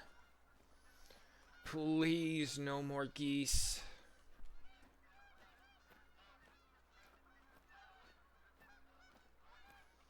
I think the only characters we'll see in every series is Mbessa. I don't know about that. Because, let's face it, because of Mbessa's antagonistic stance in this, she's going to come into conflict with Vi, Caitlyn, Jinx, Hermedinger, all of them, really. So, if anything, I think she's definitely going to be a big villain, and unless she can, like, escape back to her home nation, Ionia, I think it was? Or Noxus? I forget. I think it was Noxus. Yeah, I think it's Noxus. Anyway, she would have to escape back to her home nation, rally support, and I do remember from the lore bits there was an invasion into, an invasion by Noctis by them. Fuck, I'm trying to piecemeal this information together. Really like Mbessa? Oh, yeah, no, for her character, she's great. She is exactly great. The problem is she plays the antagonistic role. The thing is, she does it so well.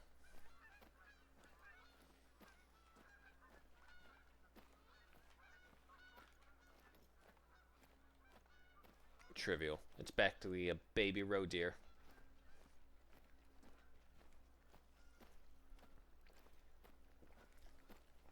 If anything, I think the reoccurring character that they'll have will be Jinx. Because Jinx is... Let's face it, Jinx is the face of League of Legends.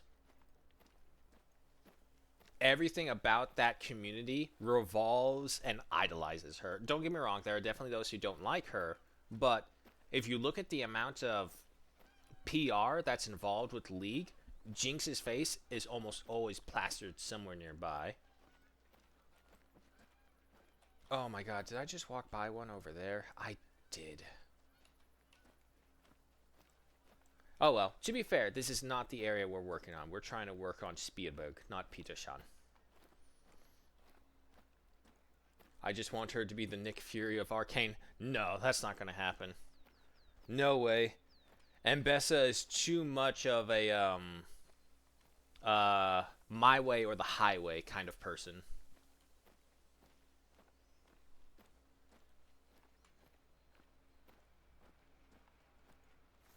Chainsaw in the distance. When would be ever good to have the wind on our side fully? It does happen, but whenever it doesn't happen, it sucks. Come on. Koenigsberg heir. Robert Sommer is one of the potential heirs to the noble family of Koenigsberg. He issues hunting permits and is responsible for the area of Koenigsberg and its vicinity. Alrighty. Cool. But, I mean, it's also not entirely impossible either. I have no idea how they're going to take the show because, technically speaking, none of these characters are anything like their characters from the game lore. So they even said that we're going to retcon a few things. So we do not necessarily know what the League of Legends characters will do in Arcane compared to what they would have done if they were from the actual universe. Oh, hi Cherry. New map coming out December 3rd. Uh-huh. Little mini map for small game hunters. Along with a new dog. I think that's a rabbit. Yep, it's a rabbit.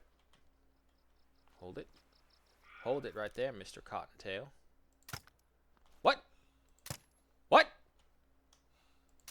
What? What the hell was that? That was dead censor. Ah.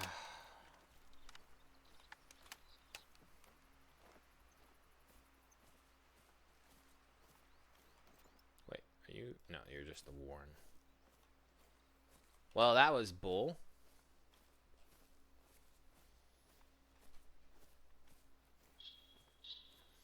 Yeah, very excited for it. Oh yeah, no, I'm always excited for new areas. I just hope it's not broken when we get there. But yeah, it's supposed to be a big bird hunting area, some foxes, and the great one of the red foxes should be there as well. So we're getting all sorts of cool little nifty things from it. I mean, don't get me wrong, I am also kind of disappointed, but I feel like I would also feel that way no matter what. I would never be fully satisfied, so just go with what they give us. We'll see the price tag, though.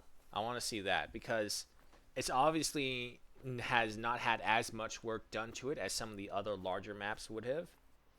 So if I find any issues right there, I'm going to be very upset, because that just goes to show they were lazy and be like, hey, here's a little mini map here, give us some more money. And the pointer dog as well. Don't forget that. They have a third dog species coming out. And it's one I was mentioning too. One that has the capability to flush out the bird prey. Now, mind you, I saw it also in the video showing that they were attacking or charging towards like moose and all these other creatures. Like, wait, what? You're telling me this pointer dog can flush out a moose? Why would I want to flush out a moose? I want my dog to live. I don't want it to die.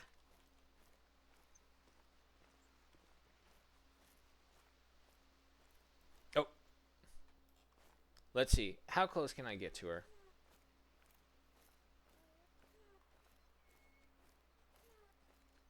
Hello there, Miss Rodeer. Goodbye. Yeah, Rodeer are pretty dumb like that.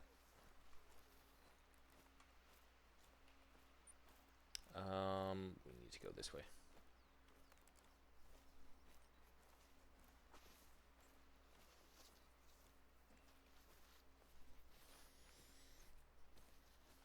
So, if it's a mini-map, will it even be on this world map?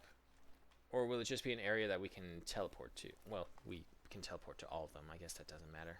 Or that makes sense.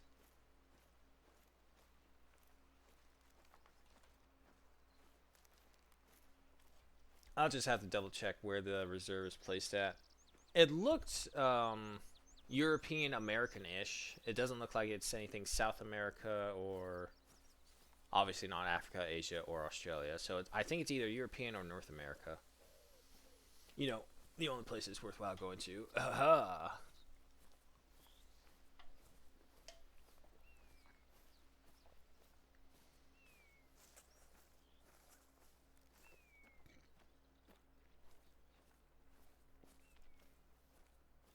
Hello, wee woo. I'm just disappointed the new great ones won't be bigger like the rest of them. Yeah, I mean, I'm disappointed because everyone keeps on saying the great ones exist, but I mean, like, they're all just PNG and AI scripted CGI work, so we all know it's not true. The hour is upon us, folks, so just be aware an advertisement may be coming up. If it does come up, we'll just go ahead and hunker down somewhere. But I can only tell from my phone because the notifications are being little bitches and won't alert me, no matter what I do.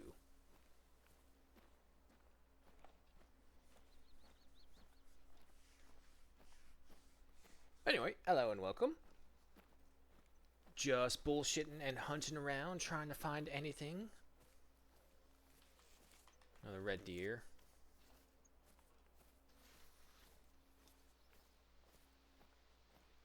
I'm waiting for when they get to the point where they're gonna do like these very ridiculous skins or furs for the creatures as well.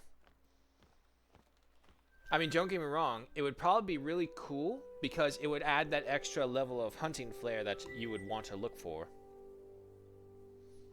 Oh, phone's dying. Wait. There you go.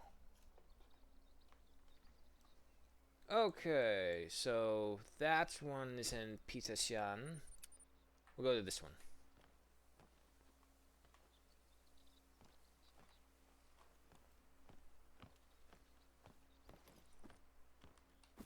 Okay.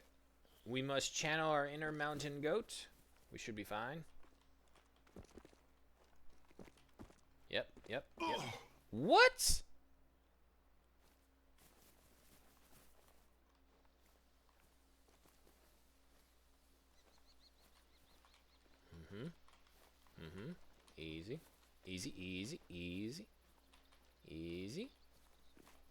Easy.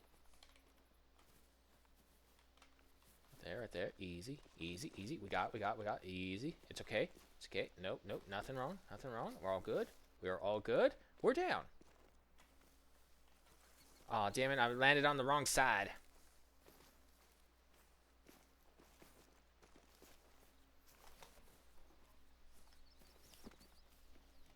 So yeah, no, just question for Cherry Wee Woo. I don't know if you played Tempered, but you as well. Might as well.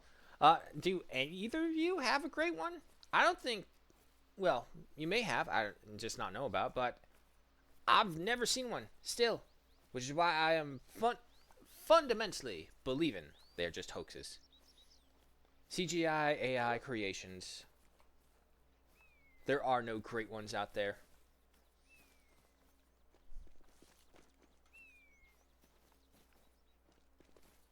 Ah, a believer though. Well, maybe your belief will be strong enough for all of us. Oh, jeez.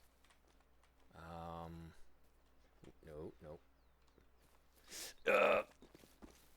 Yep. Good. We're good. We're okay. It's okay. Nothing's bad. Nothing's wrong. Okay. Whoa. Okay. We're flying. We're flying down here. That's a straight drop. Should be fine. Yeah. Didn't break a sweat.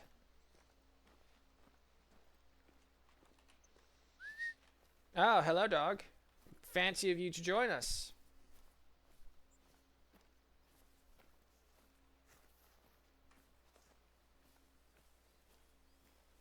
But yeah, no, going back to like the unique furs and whatnots, I can totally see them releasing like limited time fur sets in certain animals. Like, imagine if they had like battle scarred lion or something like that. The lion has a scar, a missing eye, make its mane darker, kind of like Scar. Yeah, make it like a Scar. No, that'd be great.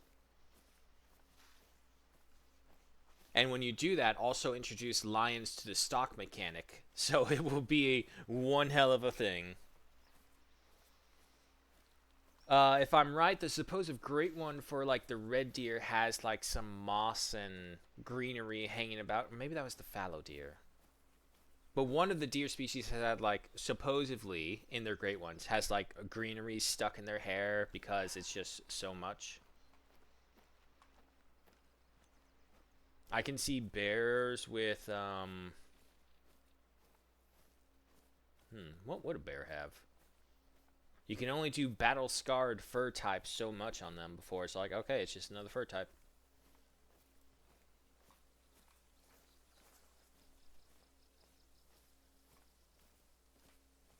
What do you think, dog? What do you feel about your new brother coming over?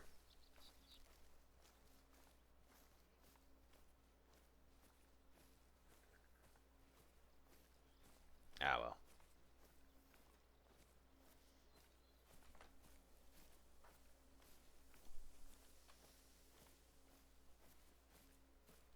Oh, that's a cigarette she's holding. I was wondering. I thought it was just like a smoke design in the background, but nope, that is a cigarette causing the smoke design in the background. Makes much more sense. Looking over at my old man's little tray, which, as I said before, it actually turned out into a really good plate. I'm just surprised it lasted this long. 'Tis a roe deer who gives a warning call.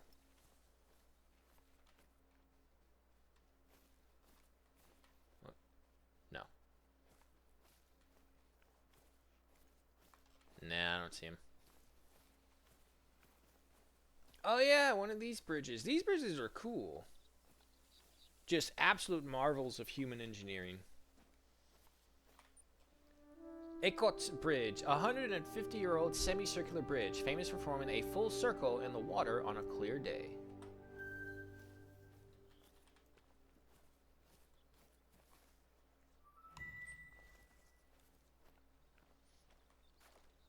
The cool thing is that there actually are bridges like this that are still standing to this day. Mind you, of course, I know why they were so well designed, because let's face it, there's something that a lot of people kind of overlook, which was the equivalent of the lord or king or master of the area going down to arguably the smartest or most equivalent of worker in your village and being saying, hey, build this bridge for me. If you don't, you die, or you're taxed, or imprisoned. So it's literally their life is on the line every time they have to go to work, because if they fail and just the minor inconvenience of a noble or whoever's in charge, you're fucking killed. And so, like, what the fuck, man? I'm just trying to grow my turnips.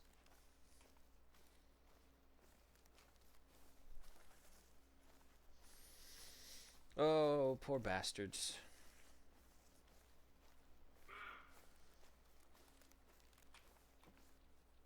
Yeah, female.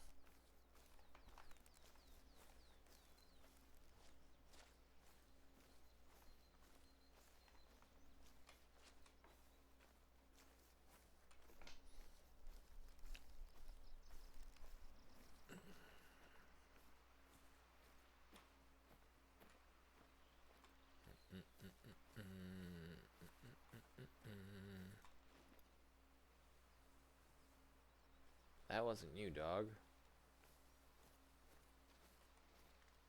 Oh, well, whatever it was, it just ran away. By the light footprints, I'm going to say that was probably the roe deer that we heard over here. Anyone up ahead? Nope. And you are roe deer. Yep.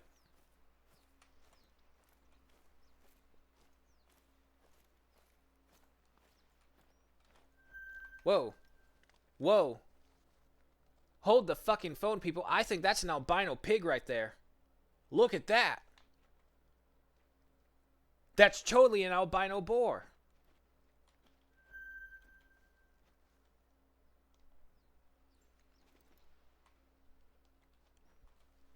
What's your range? 124? I'm 100% certain that is an albino boar right there.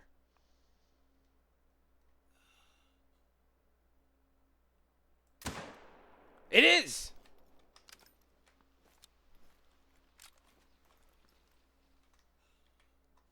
What the fuck do you mean 75 out of 100%? Alright, we got to hunt, people. We got a fucking hunt on us. Oh, wait, I saw it. 50 to 75.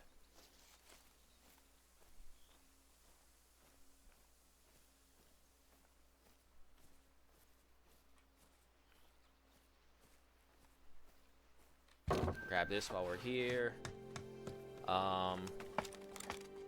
Let me hold up right here for a second. Bring up the hunter mate. It's useless right now. Let's see. Facing this way. Saw him this way. Unfortunately, there was no need zone that we unlocked. Oh, wait, there he is. He's down. All right. It is a female, so there's no worry about the score. Let's go get it. Look at that. A freaking albino pig. Oh. Oh. There's some buffaloes. Ah, let's be honest. It's a European knockoff of a true buffalo.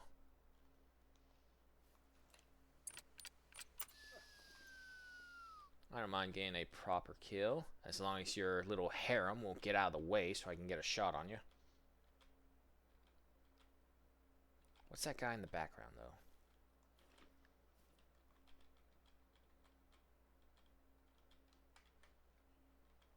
Ah, his harem is providing the perfect shield. That's another female back there. Okay.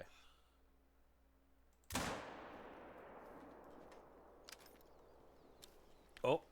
Oh, does he challenge? Does he challenge?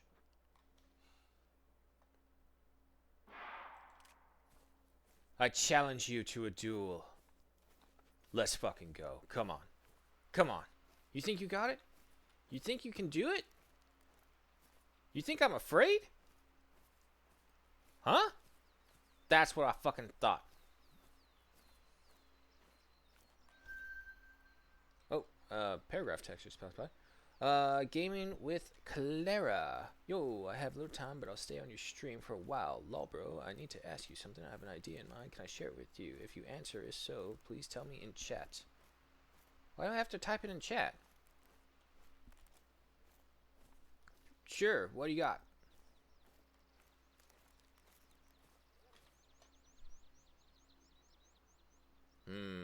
Hold on. Hold on. You know what? Now I'm curious. Who are you? Pull this up. Gaming with Clara. You a bot account or are you a real person? Not judging, but just curious.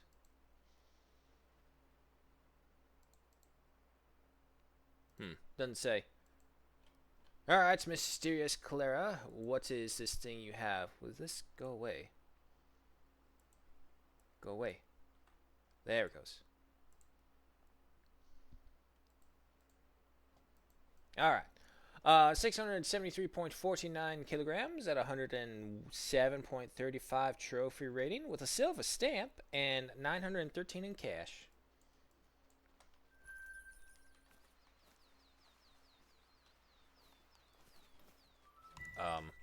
Hello there.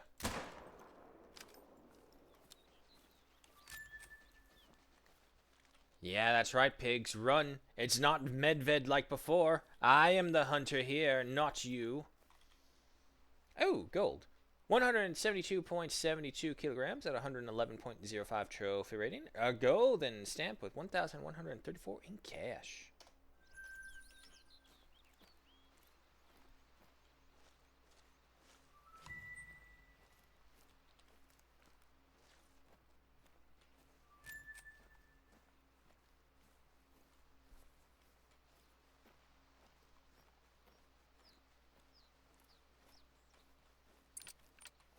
Dog, hunt him up.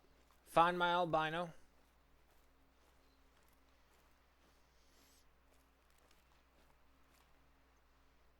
Dog? Dog? Done! There you go.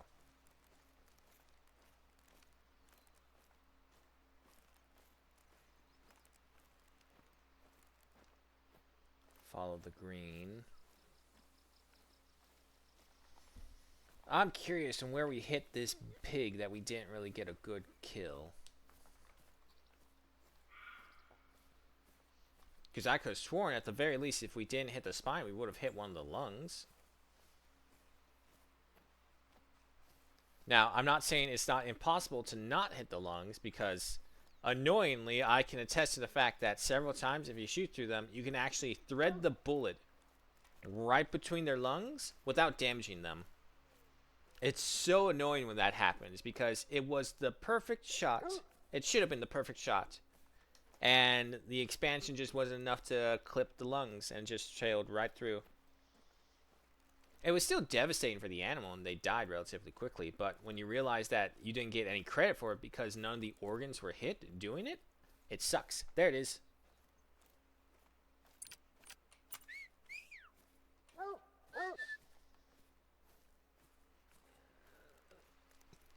Excuse me. Haha, look at it, people. An albino biggie.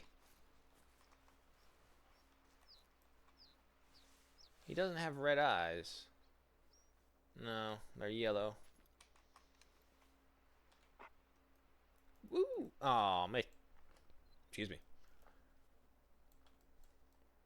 Alright. There, it looks like he's walking like this. Yeah!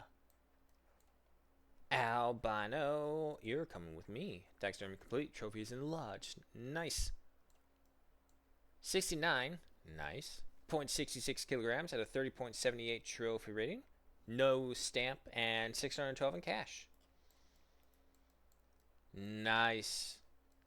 Oh yeah, you can actually definitely tell it's albino because if you look at it directly where the light is and it kind of goes into the shadowed part where it is, you see a tint of red.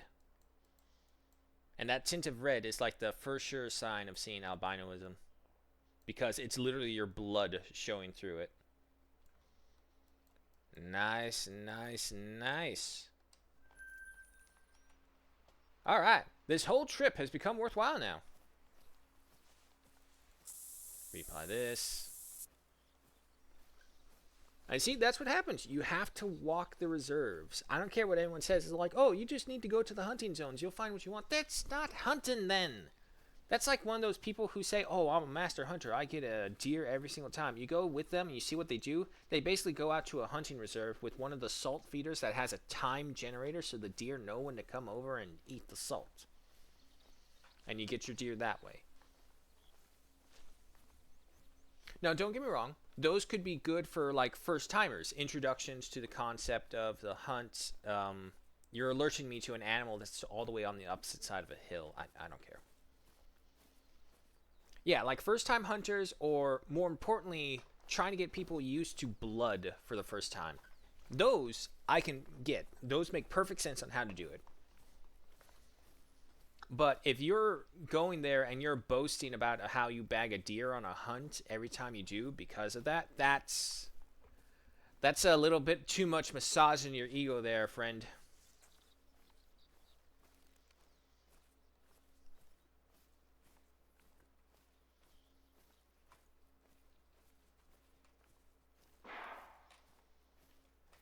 Their warning calls are so weird. It's like a gunshot in the distance.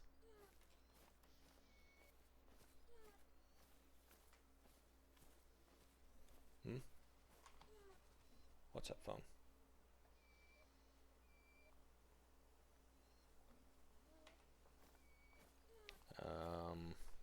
No, I'm good. Dog, it's fine. It really is fine. As long as they don't just decide to attack me from behind, nothing bad will happen. So we go up here.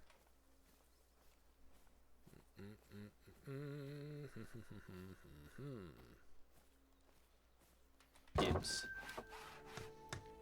Alrighty. So, we've unlocked all this area. Now it's time to head on back to the north of Spearburg. And luckily, the wind is completely on our side. So we'll go through here, head to the left a little bit. Actually, we'll go straight ahead, pass through here, and then head to the left right here so we don't have to go across the same area as before. So, just straight on.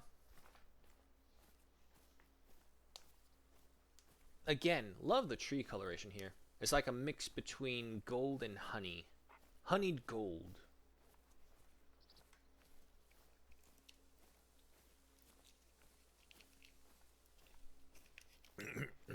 Excuse me.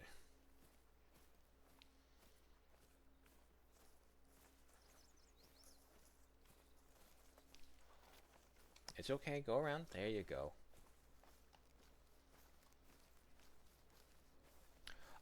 Streaming side of things, real quick, just throwing out an idea that just kind of popped in my head just now. I'm thinking we're going to still keep doing it how we're doing it, but how we're going to do it instead is when we switch over to second stream, what we'll do is we'll just do it right away, right there and then. So this way I can keep on time properly, and so that I know to come back and not procrastinate and fuck off doing whatever else. Because I will do that. I'm terrible at it. Quick check out here in the open. Is anyone home? Yes, there is. But she's nervous and she's going away with the rest of the herd, it looks like. maybe, you know what? We'll hunker down here for a hot second. I can't tell if they're going along the lake that way or along the lake this way. Either way, we'll know in like the next 2-3 minutes. But anyway, so what we'll do is we'll just go ahead and start the stream immediately. And we'll still have the 10-ish minute break, because this way what will happen is that this will allow for the stream to play the first ad in the first hour right there and then. So this way, while we're still on our break, that can just happen, and then we come back and we're just right into it right away. So I'm thinking I may do that from now on, and it will also help me keep better track of the timing over here, because let's face it, last week several of the streams went until like freaking 1 p.m. Don't get me wrong, it was a blast. I had fun, and I'm pretty sure you all did as well. But that only gives me so much time left to do the shit I need to do out here. It's like, no, I can't do that anymore. So I'm thinking that's what we're going to be doing from now on.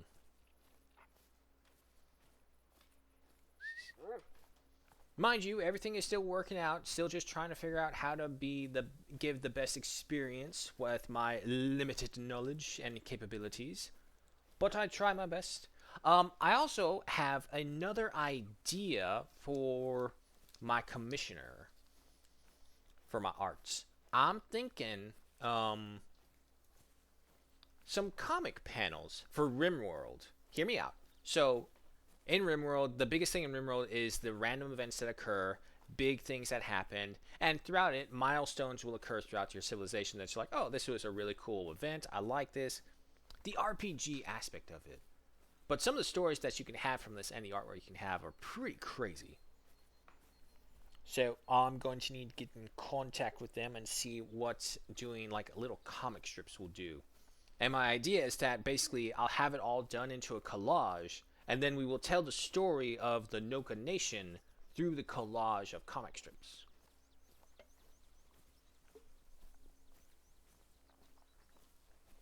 There's an animal to my left. I know, shop. It's a female bison. We don't care about her. Or, you mean the dog. Also, hello, shop. Welcome.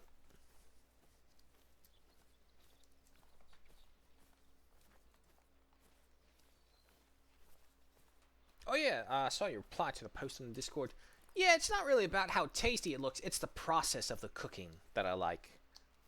Because believe me, I'm a picky eater. I'm a spoiled, picky, fat eater. However, I love to cook. I love the process of turning what is essentially a bunch of bland, random things all over the place, and then going with that.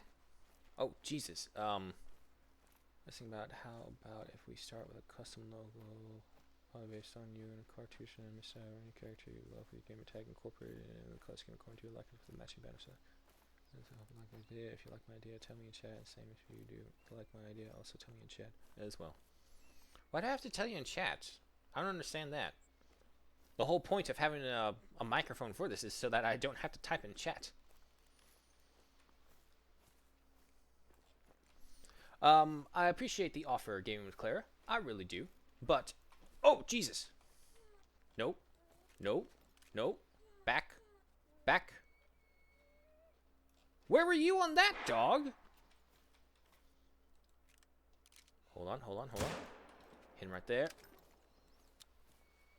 Ah, I didn't get the heart.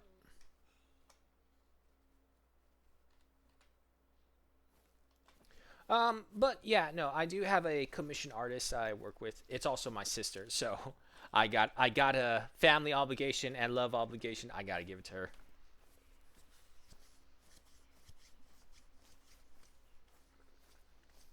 Also, I like her style. It's like a strange version of storyboarding.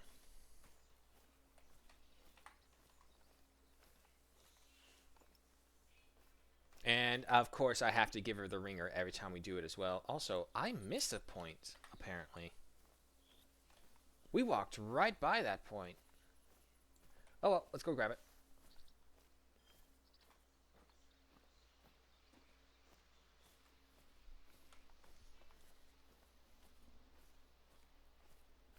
And as for like the custom banner and logo, I have no idea. I still haven't really come across something that I think like this is how I represent it to the internet. Still haven't come across that. Like before, I was thinking a washing machine, but then I changed the streaming of my time so I don't do the laundry anymore while I'm also streaming. And that was the breaks in between before, is that I would go do the laundry. But now I don't do that anymore, so it's like, oh, well, that idea's fucking gone. That's why the Be Right Back card that you all see has the cats messing around with the laundry, because that's what would happen. The food just reminded me of palimi with grounded beef and American cheese, which is pretty disgusting to imagine. I didn't like how you used American and disgusting in the same way. But no, I can understand. Over-processed plastic cheese. You can only have so much of it before it's like, I don't want any more. Please, my insides can't take it. It's probably a blind, given how... Yep, it's a blind. Alright, so we'll go get this and then put it back. But yeah, no, it's the cooking process behind it that I really enjoy watching. There goes that female still into the trees, and nope, almost. Now she's gone.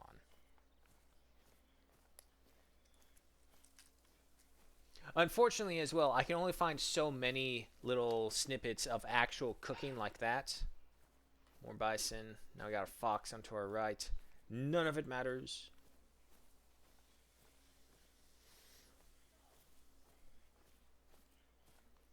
Oh, God. We're going to have party ant here tomorrow. In the morning, too. Oh, excuse me. Oh, man, that's what means we're going to have to prepare a lot more food as well. Not only with Thanksgiving up here.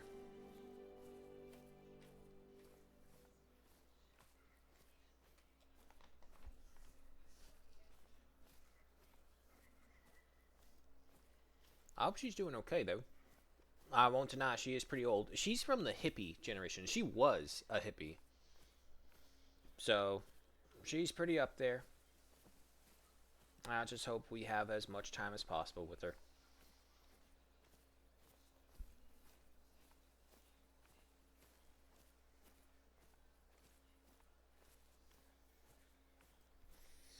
No, I need to get out and see my sister.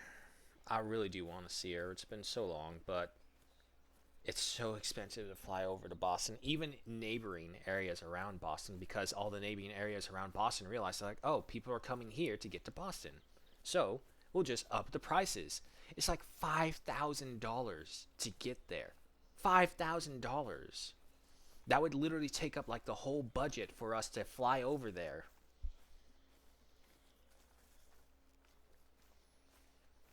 And of course, prices right now, because it's holiday season, are ridiculous.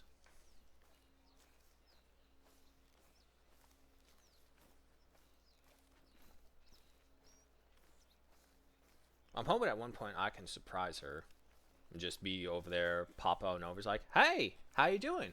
What the fuck are you doing here? I need a place to crash. I'll tell you the story later. Just like pretend something big is going on and be like, I need to crash at your place. I only have so much time left. What? What the fuck are you talking about?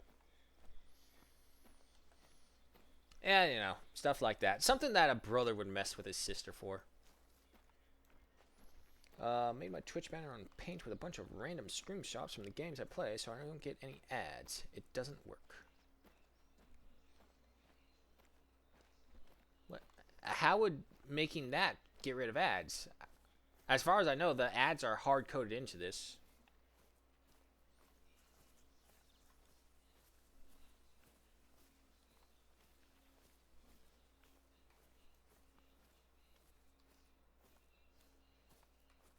And of course, now we're never going to find anything again. Wait, wait. Oh, that's a level 2. We'll never have any luck with diamond roe deers unless we find a level 3. Level 2. Wow, there's a lot of roe deer out here. A lot of trivials. 45 to 56. 57 to 69. Nice. And 56 to 68. You two are pretty close in dimensions. Yeah, no, we'll go take a shot for you to see what the grade that I have to go for.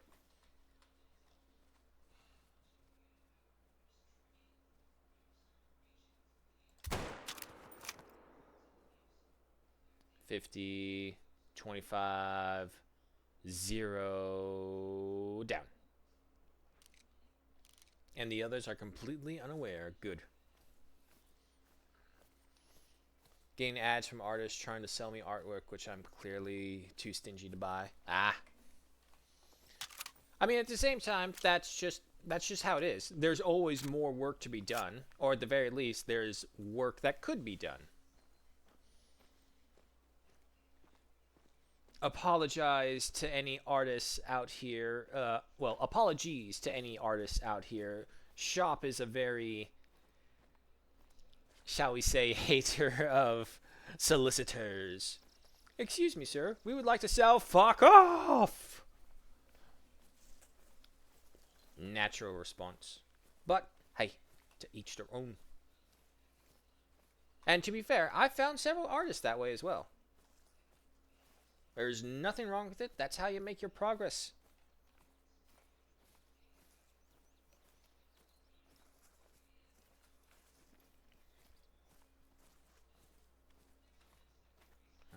Any new road deers appear? No, they're all a bunch of little babies.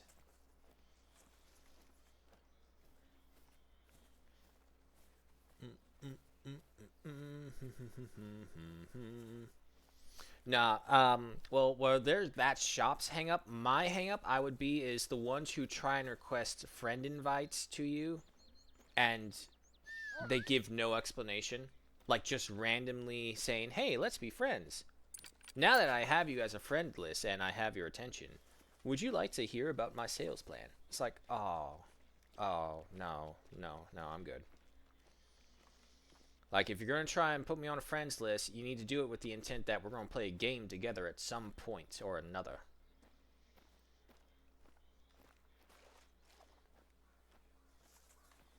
Dog?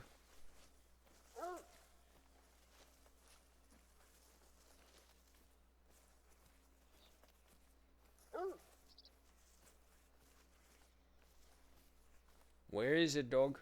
Where's my roe deer?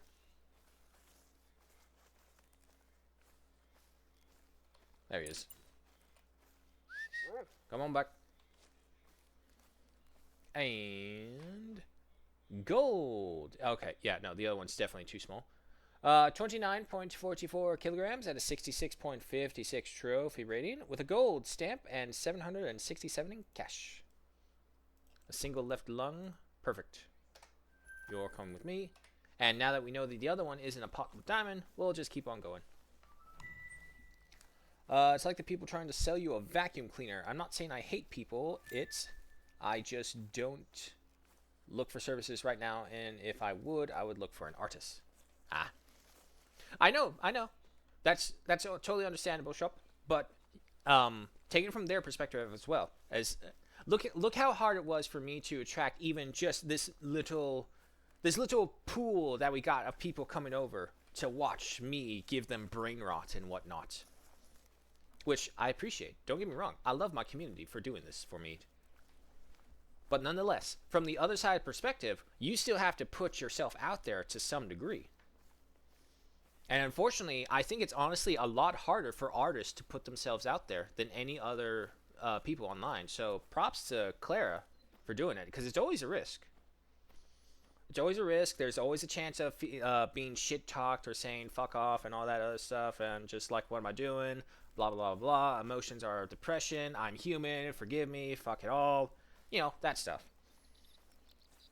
But now with AI out there as well, it's even harder for artists because now people can just be like, oh, I'll just type in this prompt. Boom, there's my artwork that I need and I want to use. There we go, all done. And don't get me wrong, I think that honestly has its place. I think that does. Cause, and I mean that in the scale of like grand things. So, say you're making a game and you're trying to like just create a bunch of random information for minutia side characters. Let AI take care of that.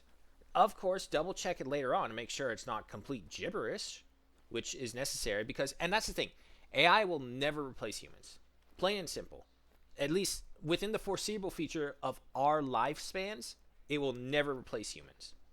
It's too dumb for that.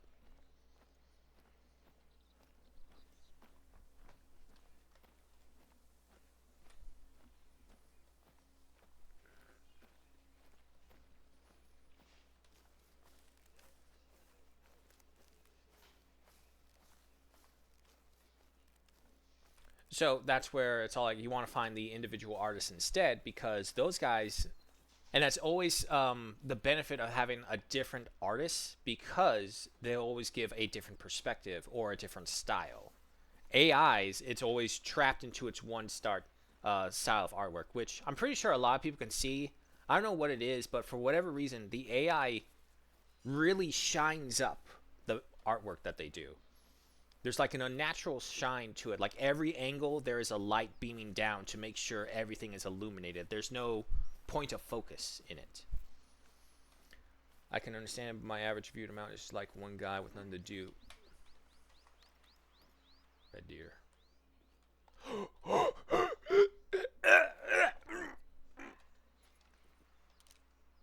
No.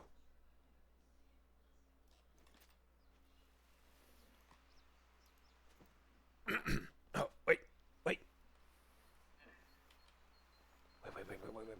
Wait.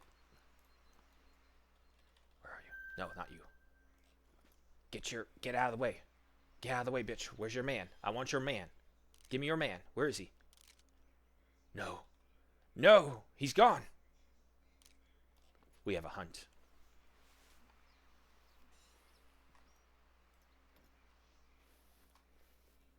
There.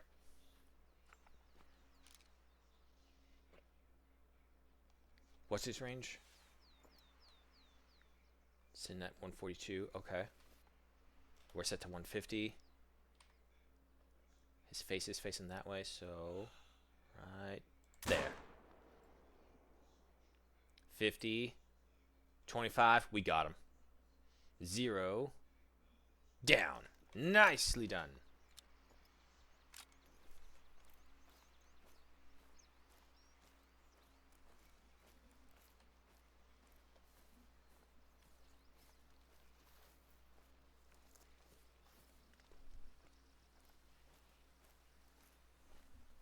I hope you like idea. If you like my idea, tell me in chat. And same if you don't like my idea, also tell me in chat as well. Now, see, this is where I get a little suspicious, Clara. I don't know if you're real or not, or maybe it's just like a little bot prompter. Can you not hear me? Because, I mean, that kind of defeats the purpose of me talking in a microphone if I have to type in chat and I have to go back and forth. If I get to a point where I'll pause and just go ahead and type that, I guess, sure, I'll do that. Couple seconds from my stream. Oh, jeez, where'd he go? He didn't go too far. Shot him like right over here. Some run this way. Ah, screw it. Dog! Hunt him up.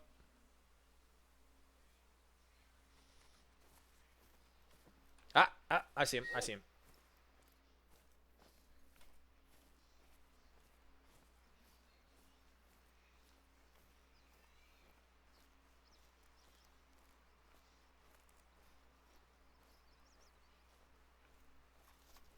Is that real? No. Okay. I'm about to say, I hear a truck backing up, and it's like, is that real life? It's like, nope. Flatten you all out. Look at you. Okay, Mr. Mythical. Fuck. False diamond, asshole. Alright, left lung, thoracic vertebrae. Look at the rack on this thing. And it's still not diamond. It's not even relatively close. From we'll round down in this case from 180 to 250. That's a 70-point difference. Well, no, it's at 220. So a 30-point difference compared to 70. So it's just under like halfway there. So yeah, no, I would say this dude's fucking false diamond. Definitely reminds me of Princess Mononoke and the Forest Spirit. You want to watch an anime? That's a great one. 221.80 kilograms at 220.97 trophy rating. 1,608 in cash with a gold stamp on them. I mean, I can't be upset. I got an albino pig. So that's great.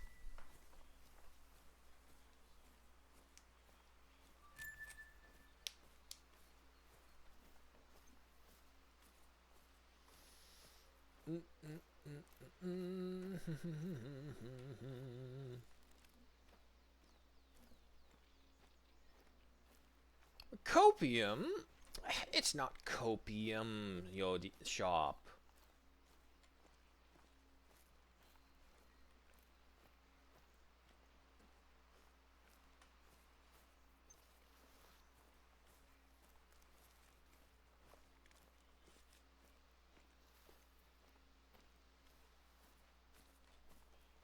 It is understanding a loss and accepting it with pride and dignity and moving on to further and richer fields. That's what it is, shop.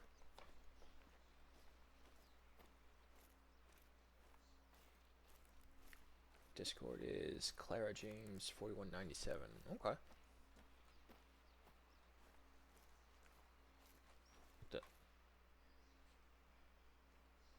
Wait, don't tell me that's a...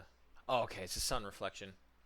If you look to the tree, right up here, while I'm doing this, there's a little rainbow splotch right there. I thought that was a pixel going out in my monitor.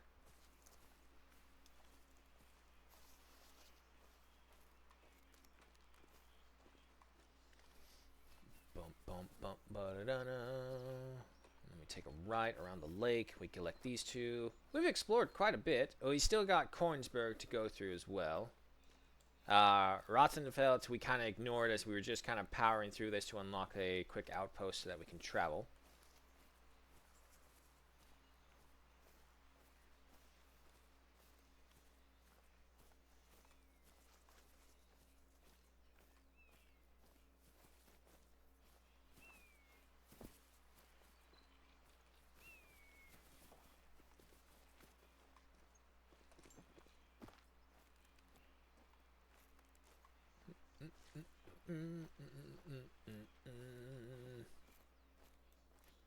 So stump. Oh, rabbit warren. Anyone home?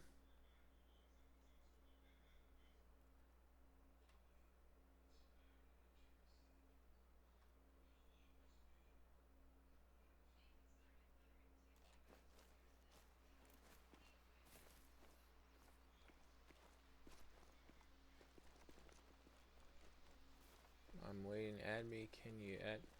Oh, wait, that's your Instagram user. Oh, I don't have Instagram. I don't do Instagram. If that's what you're asking for.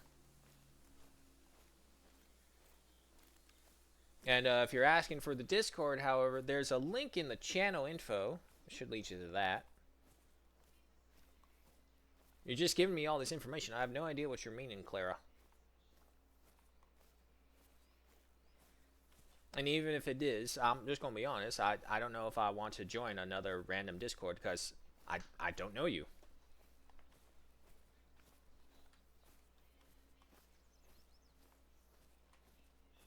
Playing in Bavaria? No, this is Germany. Shop, you disappointment. You are a disappointing German.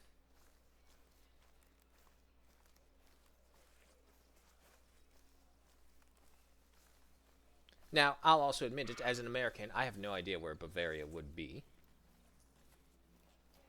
But, as far as I know, this is all in Germany.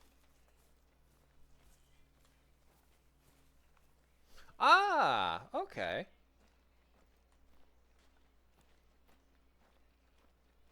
Really? I thought Bavaria was, well, it was long ago. I mean, I'm an American. What do you want from me, shop? I have no idea. Yeah, single roe deer drinking, but it was a female, so we're not interested in it. Fallow deer tracks, very old, nothing worth it.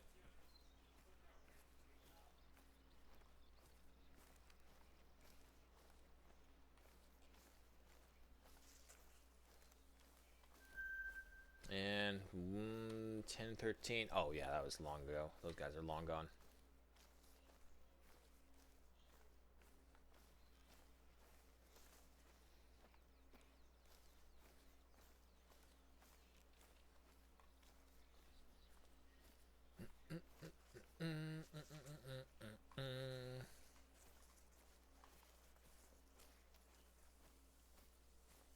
I mean, I don't think Hirschfeld would is technically, well, they never say. Now that I think about it, I think they just said Germany.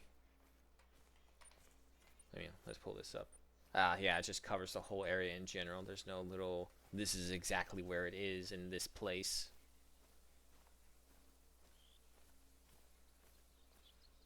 I just now notice. Go ahead and apply that.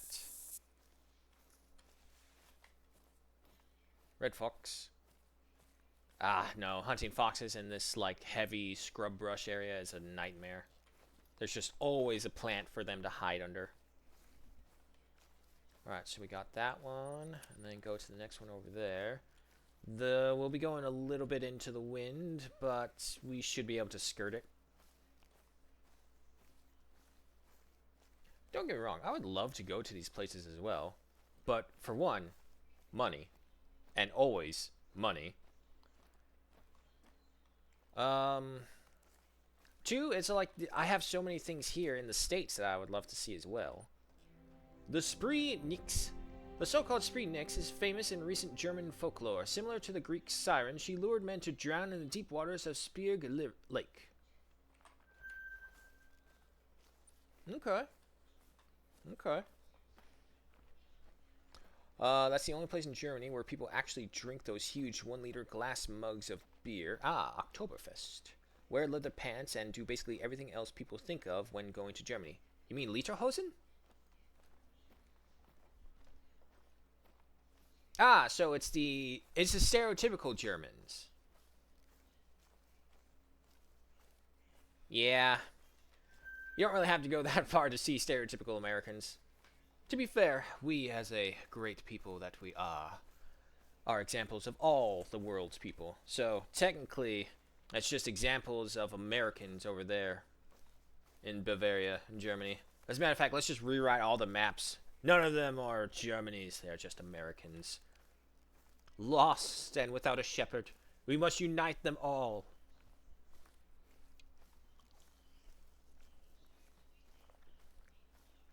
I mean, technically speaking, we already have.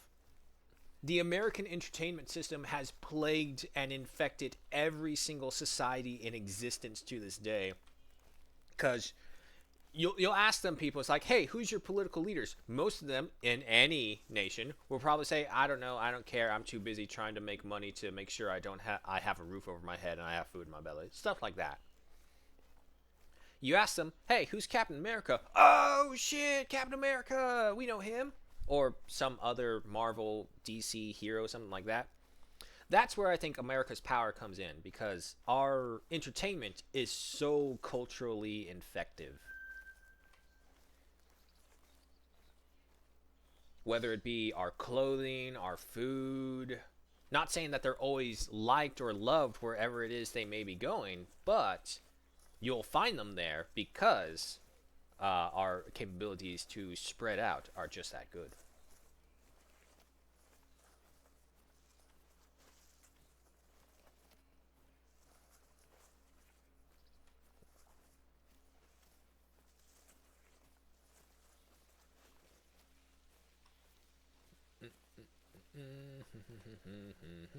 Alright, so we get that one. Go for that one over there. The wind will be on our side for once, thank goodness. Where are you looking?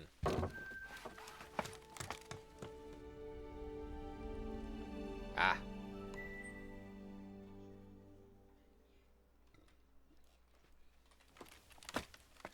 It'd be nice to have one time in Hirschfeld where it's not raining like every other 5 minutes.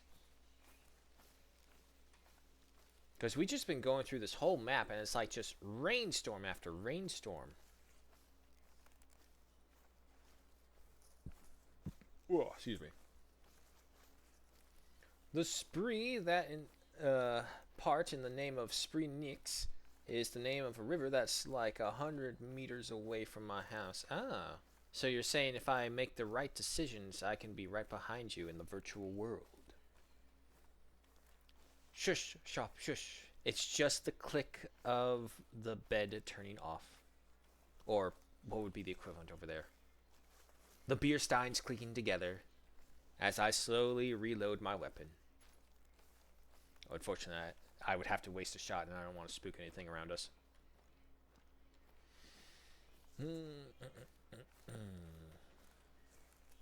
Fox tracks. Again, I would hate to hunt a fox, but if he's nearby, very fresh.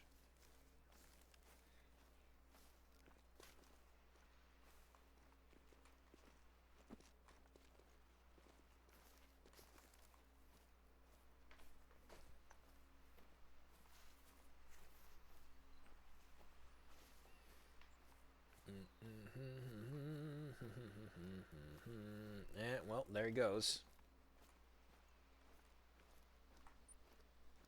What's our current level?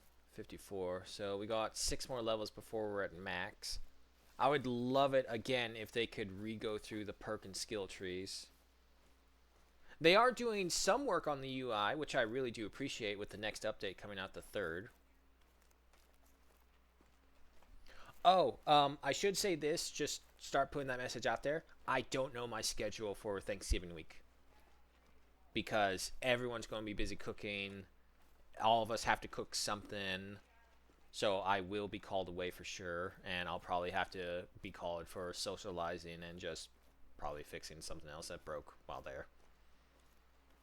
But we'll see. Would still have to walk through half the country because the Spree flows through most of Germany. Ah. Well, I'll just keep on popping up behind Germans until I find you eventually. What, there's only several 100 million of you. It should be fine.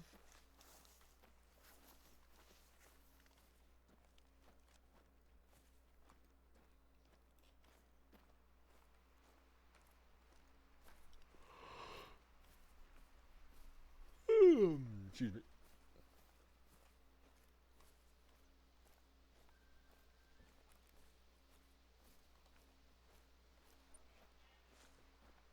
Here, and I'm like almost 100% confident there's something right there, obviously. And if we just keep heading this way, we'll get to whatever this thing is.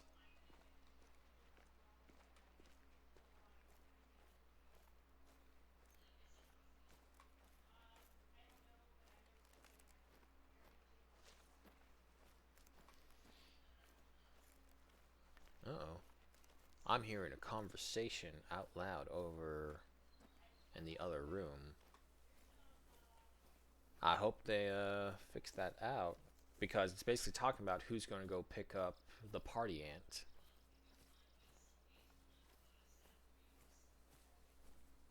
Oh no, wait, that's her talking to party ant. Okay.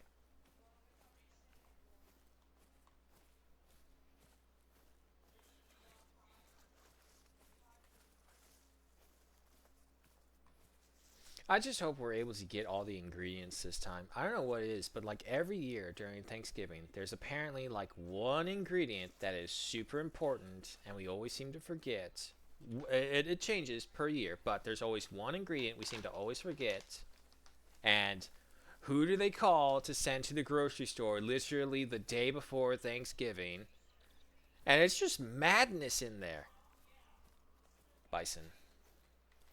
It's such madness trying to shop there on Thanksgiving Eve. The world famous deer. The world famous deer, Bambi, was originally a roe deer, but was changed to the movie to a white-tailed deer to cater to an American audience. I mean, it's only right. The white-tailed deer is so much better than the roe deer. The roe deer, as we've seen through this game, has proven it's stupid.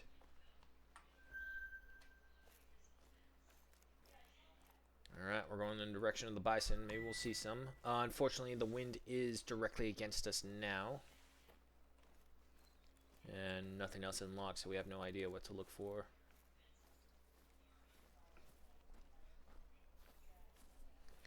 Attack on Titan went from 0 to 100 in seconds. Yeah, no, that's like every episode of Attack on Titan.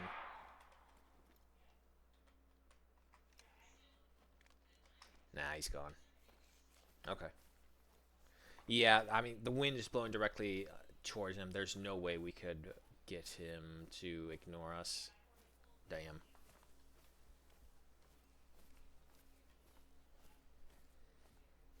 Yeah, no, I mean, Attack on Titan, aside from the story of Eren, Mikasa, and Armin, I really didn't care about anyone else. Even Levi, who is like the hardcore fighter and all that thing, he's got a big intro with his squad of badasses. Yeah, dead. And then it just kept on going with it. It's all like, huh, let me go down the rabbit hole. Wait, where's the end of it? There is no end. As someone just pushes you further and further down. Because it gets to a point where it's like, I just want to know what the fuck happens. It's like you lost the love of the story, but you're still curious as to what the hell happened. I'm almost that way with I should re-say, almost that way with Dragon Age Veilguard. But then I watched the cinematics trying to lead up to the storyline, and I'm just like, what? No, but never mind. I can't do it. I can't do it. It's so far away from what I remember and what I played when I played Dragon Age. So it's just pure question mark every time I see it, and it's like, what's going on? Why does this matter? It doesn't matter. It really doesn't matter. There's so many things in that do not matter, that don't have any proper character growth, development. It's just, boom, here we are. And they literally just lay it all flat out right there. Where's the mystery? Where's the grimness? Where's the darkness? Where's any of it? Don't get me wrong, there are some good characters. There are. But, you can only do so much when you have other limitations, shall we say. Maybe handicaps would probably be a better word for it. Oh, reminds me of the Game Awards notifications, if anyone's seen that. They put a fucking DLC as a Game of the Year nominee. Who the fuck puts a DLC as the nominee? Especially for a game that already won Game of the Year. So, is it just like, you can create a game way far back, it wins Game of the Year, you come out with this banging DLC afterwards, it's like, oh, that's Game of the Year. But it's not a game. It's a DLC. You can't just find a mountain of diamonds and add a gold brick on top of it and say, hey, look at this new treasure hoard I found. That doesn't work like that.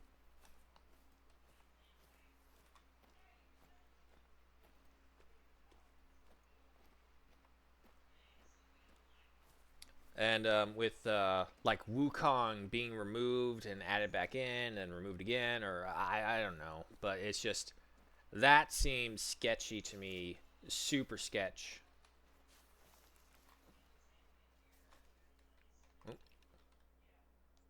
Ooh, level 4. You're a big boy, aren't you?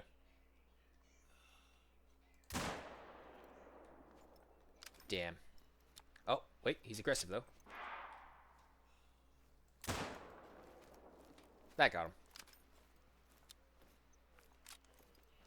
I love that they allow you to hit them twice now.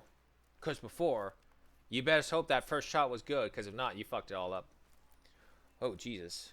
You're in Germany already. Here's a German fairy tale. It's about oh god, a German fairy tale. No, Yodius, why are you going to make me sad? Also, the hour is upon us, folks, so be aware an advertisement may be coming up. We'll find a quick place to hunker down and sign off right there. After, of course, we get this guy. Look at you and your dismally small horns. Why can you not be like the American bison? Silver? Boo. 609.43 kilograms at a 95.97 trophy rating with a silver stamp and 922 in cash. First shot got the left lung, good. Second shot got the right lung through the scapula. Perfect. Alright. Well, this is good at any place to hunker down right here. As I read the rest. Oh, Jesus. I just saw a tempered grizzly just say, what the fuck? It's about a poor farmer in a city of wealthy farmers. The farmer then tricks another farmer and ends up getting the death sentence by drowning in a river. But the poor farmer then tricks the whole village by telling them the clouds mirrored the water are sheep's. The whole town then jumped in the water trying to get the sheep, which leads to all of them dying. The farmer then got all their money, and that's the end. Okay, well, I didn't cry. That seems like showing too much of a vicious German. Usually all Germans suffer in their little fairy tales. But, yeah, sure. Honestly, that sounds like a folk tale to tell children not to try and trick the wealthy people and kill them so that you can get all their riches and glory. That's what that sounds like of a story to me. Ah, there's the advertisement. At least on my phone. Alright. So go ahead and end it right there, folks. Thank you so much for joining me. This has been Hunter Call of the Wild. And it has been a great day. You know why? Forget all the other false diamonds that we saw. The mythical that was a lie. We found an albino pig. And so with that, the entire hunting trip was worth it. Shout out to Shop or Yodius, Tempered Grizzly, Gaming Cholera, Wee Woo, Gruesome Dread, Cherry as well, let's not forget her. And I do believe that is it. Just going through this. Unfortunately, the thing did reset, so I don't have all the names. But shout out to all of you for dropping on by and sharing the love of the game. Always means a lot. And you know what? Real quick.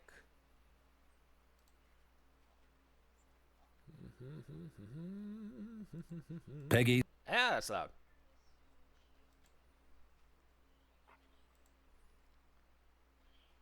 That's not... Why is that? 16. It's not changing over. What the hell? Hold on.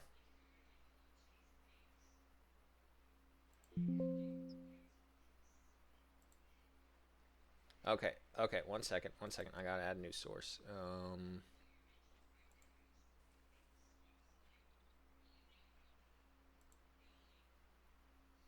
Capture your entire community source. Go with that. Display capture. Done. Then fit it to screen. There we go. Okay. So we'll just go ahead and play through some of these while we wait to sign us all off. Oh, how much longer for you ad? 40 seconds. My goodness me, these advertisements. They bring the cheddar cheese, but my goodness me, do they take up your time. Oh, no. Damn it. It just spilled all over. I'll clean it later. Excuse me. 16, 15. We'll get there eventually. So tomorrow we have... Oh God, what did we have tomorrow? I'm going to have to check that, but I don't want to open up into anything that may be too horrific for you all to witness. Okay, so quickly before we go, we'll take a look at the new park that's got coming up. Salzuian Park.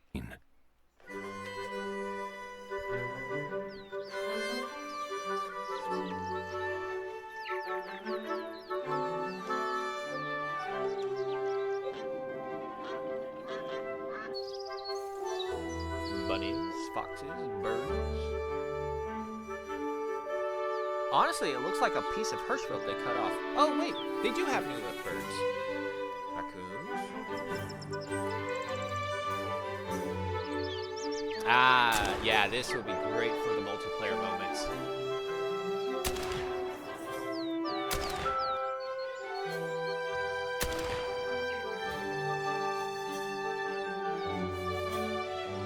charming North German town. It's a Tanuki.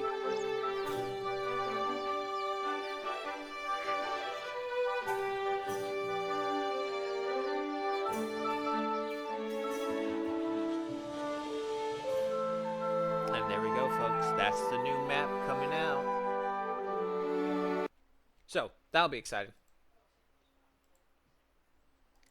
Alrighty. So, Game of the Year is rigged anyway, because for once the judges get 90% of the decisions, and RDD2 didn't get Game of the Year when it was nominated. Yeah, I know. There's always something suspicious going on with them. It's almost as if the companies are paying certain people to advertise their games even more and more. Oh well. Anyway, guys, that is it for today. Thanks so much for joining me. Hope you have a good morning, good night, wherever you might be. Hope you're keeping safe. Hope you're keeping warm or cold, whichever it is you prefer. Y'all know what I prefer. Say it with me. Neither, because fuck that sun. And toes and tiles don't mix. I do apologize about missing the first part of the stream, but I got stuck in an Arcane Season 2 binge watching last night. So, great season once again. I will see you all tomorrow or onto the Discord. Until then, take care, and I will see you later.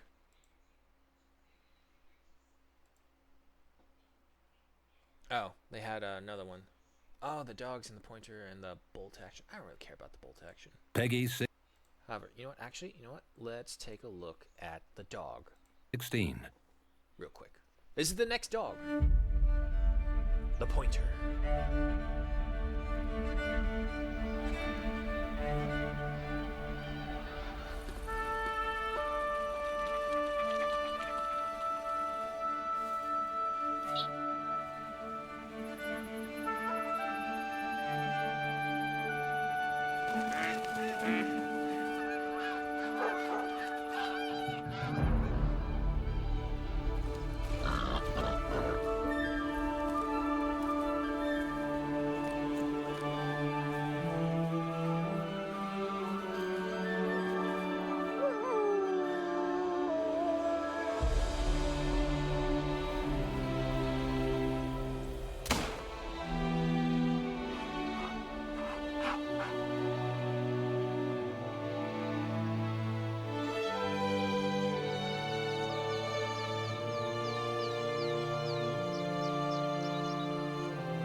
Peggy 6. Nope, pause.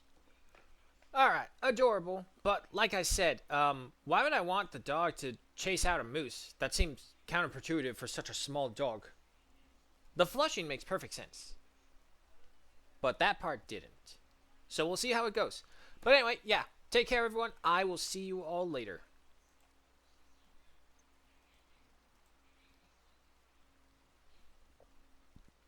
Oh, excuse me. And go ahead and put that albino pig up here as well.